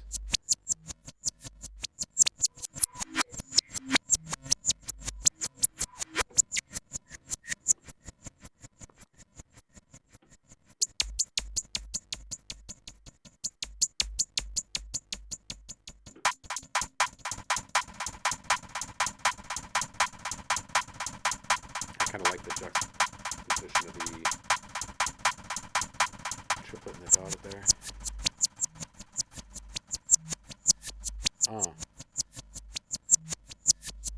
Yeah, I think that's a pretty nice balance actually for that. I was not expecting to make a new kit today out of Funky.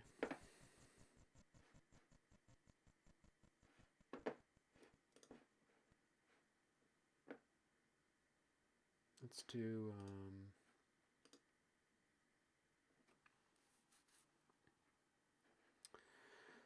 maybe a little filter action. Always good to be able to do a sweep or something, right? What do we got here?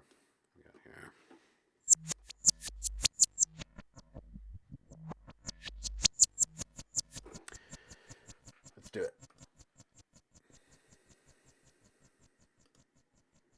And here,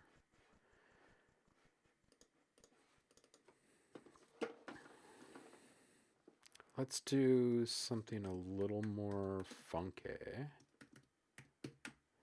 with this one. Let's make it, if we bring this up,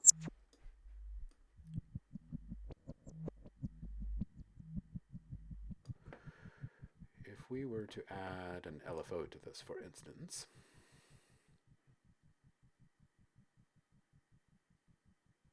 or maybe even let's do a stepper.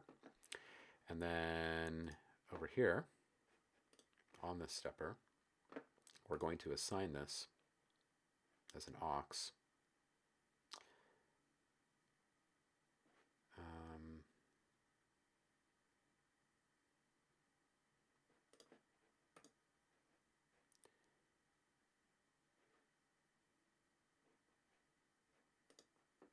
Here. And let me just reset this. Okay. Go back into my LFO here. My stepper. I'm going to bring this up a tad. All right, let's go across and back, and let's take this up to, let's do 16ths.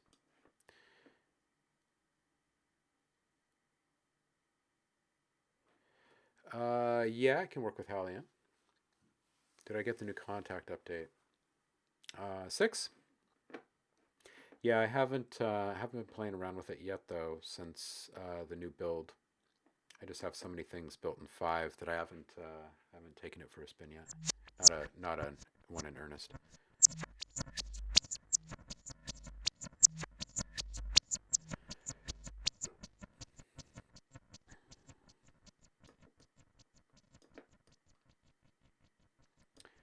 If we just do like a fun little rangy swell kind of thing here.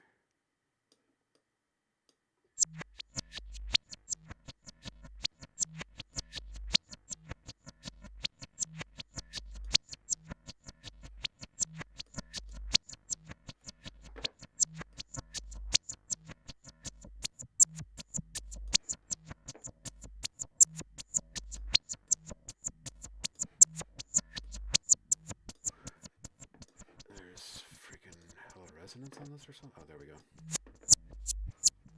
Oh. All right.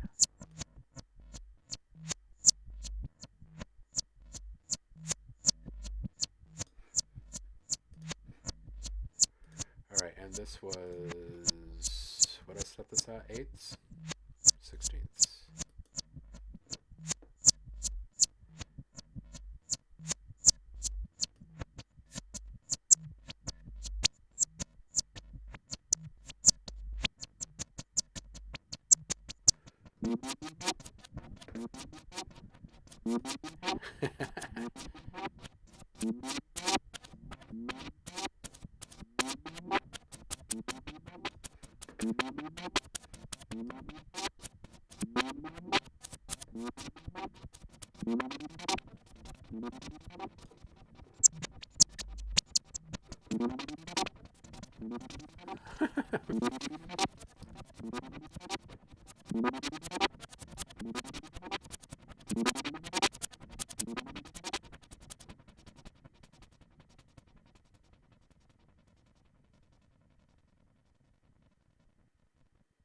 Chris's dirty delay only fans.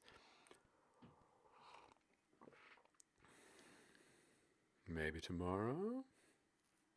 Yeah, I know. Glitch Hop is back, everyone. You know, all it takes is a hit. Everyone's like, oh yeah, that stuff's good. I mean, people are still putting out good jazz, right?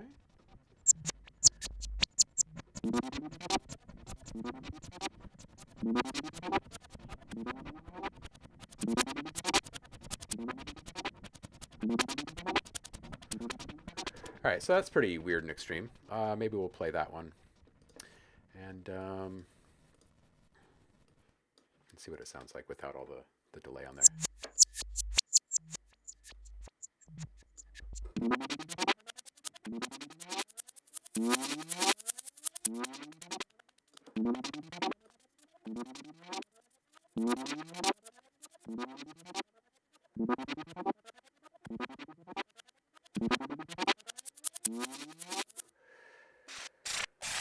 All right.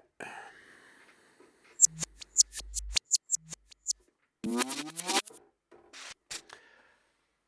do something else on here.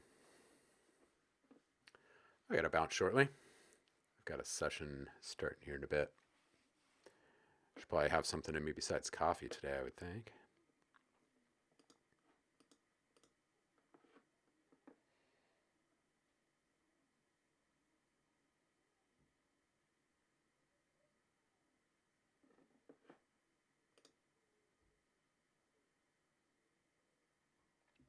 If we have chorus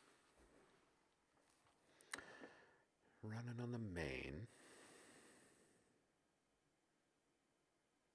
sure, what the hell? Let's do a little weird tape thing and make this a little like even more IDM-ish. I don't know why we're going in this direction right now, but let's pursue it.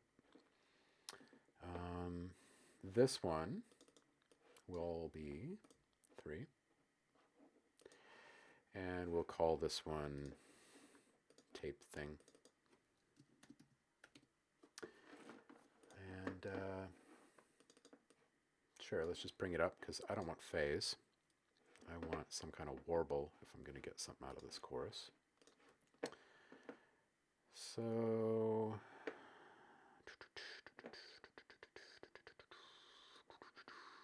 Zelda is in my head.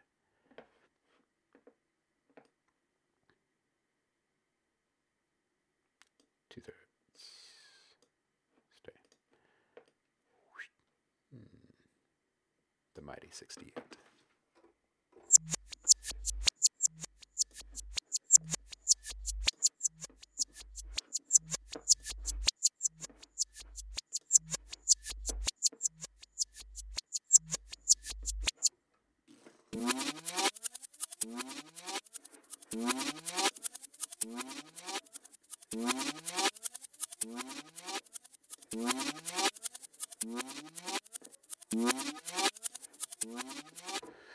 All right, let's dial that. I'm thinking maybe a bit more, but I'd like it to be a little more dynamic than that. So I'm just going to add this to the macro. And we'll say we'll go up most.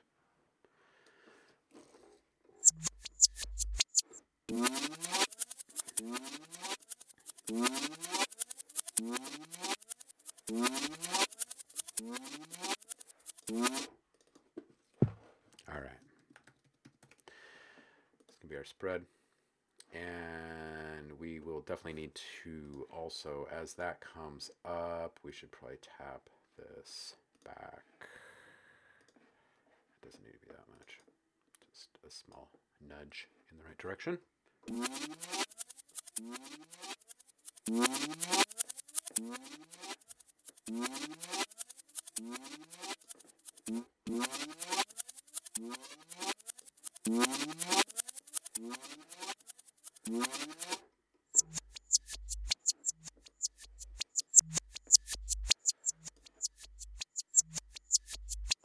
Alright, fair. Last one. Let's do one more here. Let's do one more. I'll set this to our fourth.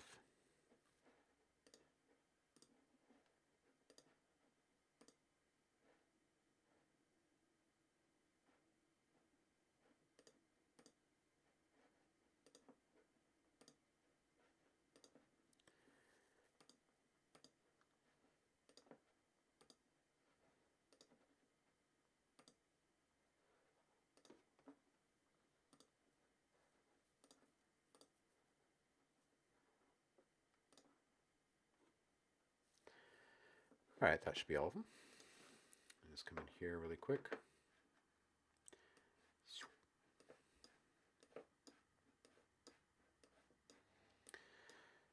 So this will be our verb.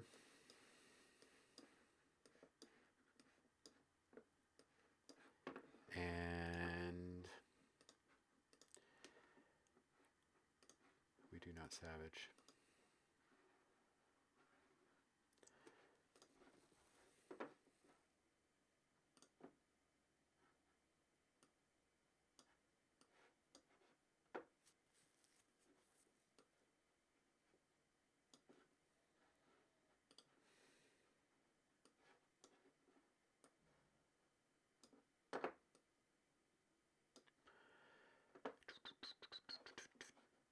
Let's take a small dip as well. All right, let's run this through. Oh, let's set this first. We don't need this to be tremendous. It's going to be 80. People run it up to maybe 140 or so. Let's keep it on the tight side. And small, but a decent tail. Half damp. Kill most of the bass. And bias towards the early. We're going to bring this up.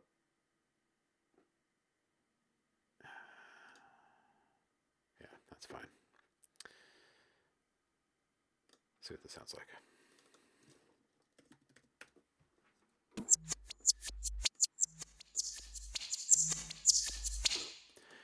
All right, decent slap. Call this room. And we're going to just take the late off just a bit more there.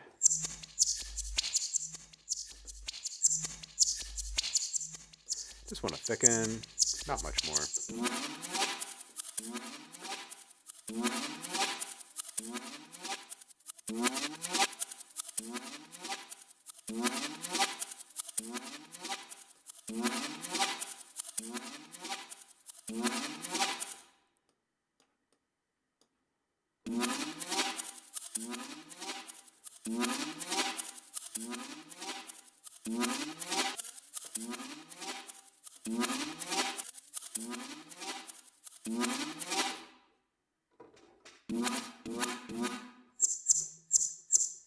Nice chirp.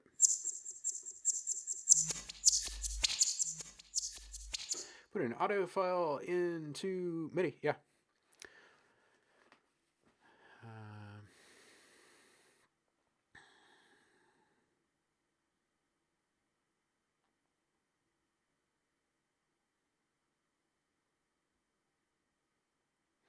Yeah, you know, you can transform MIDI to audio, audio to MIDI too. You can use pitch flex tracking technology to track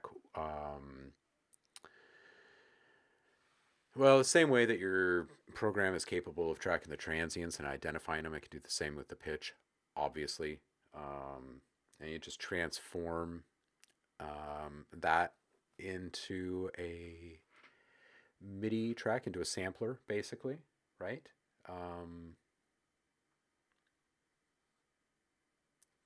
Freely assignable to any sound after that. Really good way to borrow some groove.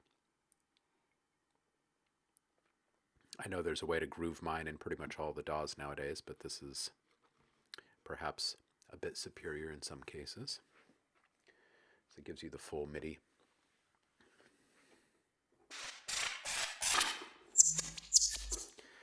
All right, so let's give our thing a little flavor.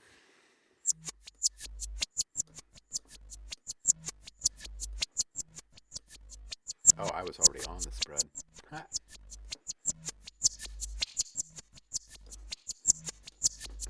Well, now it's sounding a bit more in there. Let's cap this. Let's put let's put a limiter in here, and we're just going to make sure that we don't have anything going over. We have no need for any makeup.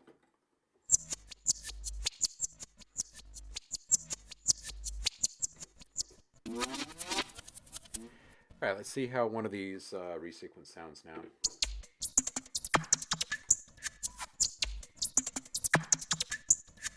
That's a bit much on the space.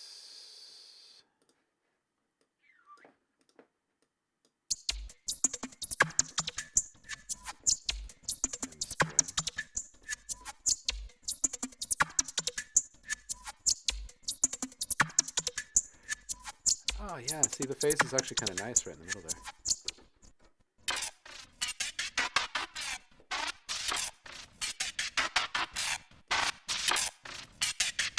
I don't know if I need it on right now, but I think we're pretty close to a decent beginning of a kit here.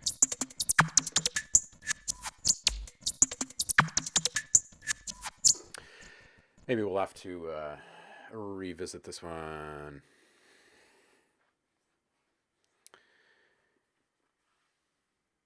Yeah, it's good to have little hacks like that, isn't it, you guys? Call your own, right?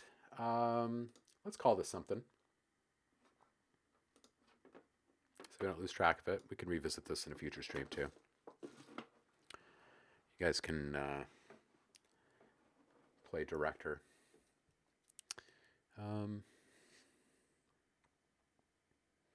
What are we calling this one, Ben? What'd you say?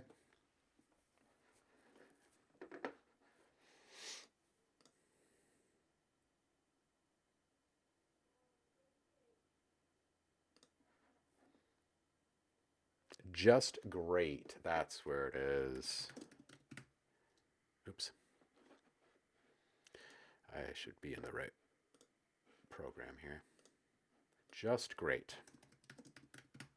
All right, just great it is. And that's a sonata because we're just straight loops. Okay. So let's plan on working on just great again. Just great. Yep, I got it. We'll pull this up again. Maybe in tomorrow's stream or something. I'm going to bounce for a session here in a bit, but happy to field a couple of questions for you guys if you have any.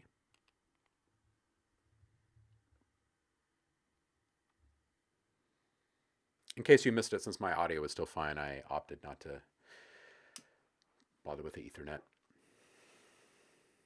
Plug it in after the stream, fix it for tomorrow. Anyone got questions or requests for the next stream? Feel free to chime in. I'm going to check our count because I have no idea.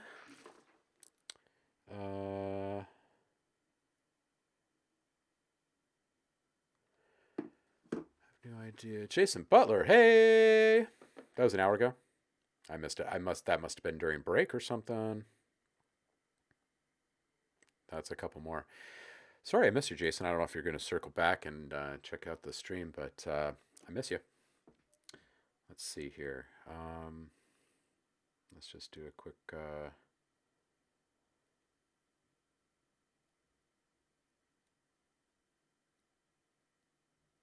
check. Yeah, we're almost there. I'll tell you what. Go out and send your friends over. If we're at 50 when we start the stream tomorrow, I think everyone's just going to get a free pack.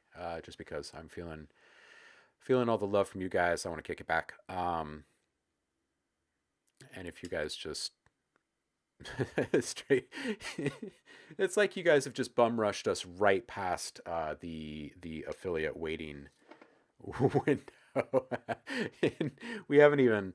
We'll send out an announcement to the community soon and let them know that this is even happening. I just put a little post to some friends up the other day to get a couple of you in here, but we'll send out to the mailing list soon. I forget what that's at. It's like 40,000 people now or something. You guys are strong. Using phase to move around sounds in the stereo depth field. You want to meet all the people. Oh, you will.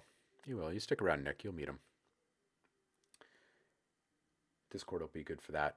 This chat will be great though too, because we'll run for hours at a time when we're on, and it'll give you guys a chance to play in the sandbox together. So, anybody want to fire off any questions or anything before I bounce? I know a lot of the folks that were here today are used to Q&A type stuff. Oh, we've still got some people here. That's good.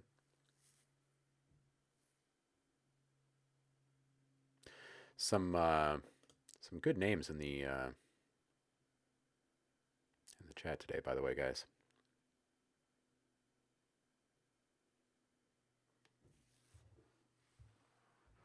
All right, I have saved Just Great. I'm just kind of wanting to trip back through. Yeah, you know, we can dedicate a whole stream to game audio. Maybe we'll do that tomorrow. Maybe we'll play Magic tomorrow. Not the card game. Just making magic. Maybe we'll play Magic tomorrow. We made some cool sounds today. It started in Absinthe. If you guys weren't here for it, we grabbed 2 random sounds and brought them into Absinthe, and one was from the ambient glitch textures pack, and the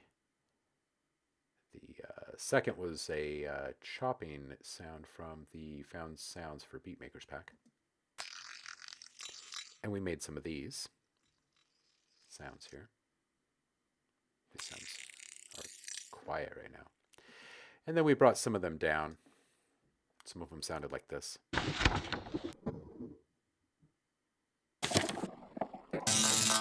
And then we started to change them into things like this. And we continued to play. And we decided that we had greatness with a few of these things.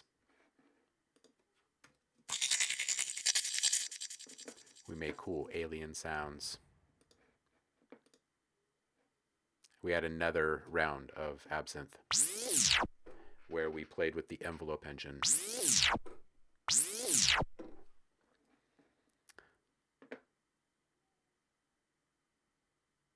Oh, good. You guys are into a game audio session. Well, then maybe we should do that. Yu-Gi-Oh! Magic. So no gatherings over 25 people. At least we have some humor about it. Current state. We played around with a little tremolo action, of course, as we do. We tried playing with the electricity that we found in these layered sounds of ours. And these, you know what, guys? I'm thinking that these are actually perhaps interface sounds waiting to happen. They may not be interface sounds of you know, short form like ATM machines. These are like spacecraft UIs, I think. I still get scanner kind of vibe off of it. We'll make a little UI pack of some kind, or a device pack of some kind. And what's this? These are the Orbi kind of ones that we did. What is this? Mute off. Oh yeah, reso chord action.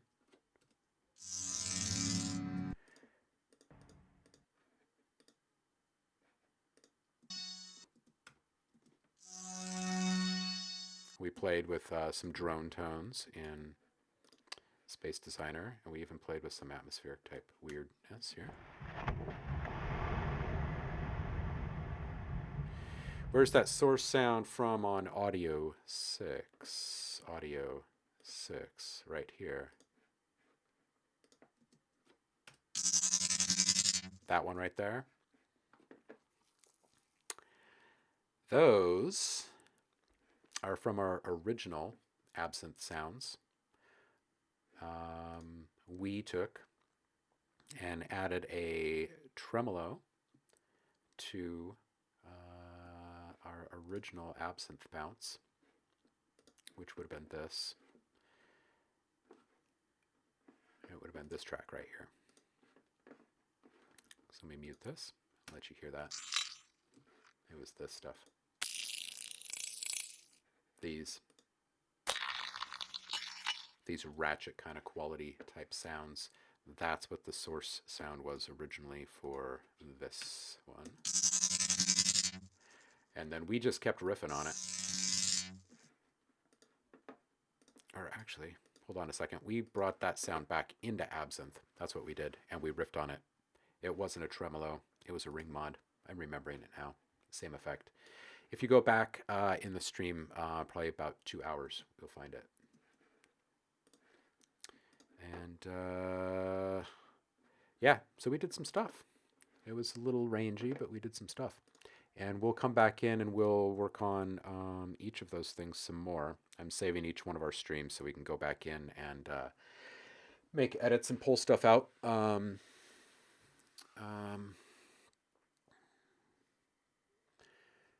You agree with that? You like it? All of them? Good. All right. Well, hey, guys, I'm going to bounce so I can put something in my belly before this next session here. And I do appreciate each and every one of you turning out today and sticking around for so long. Always good to have you. We'll do it again tomorrow so you don't get lonely. Thank you again, everybody, for coming out. I really do appreciate it. We'll see you on the flip.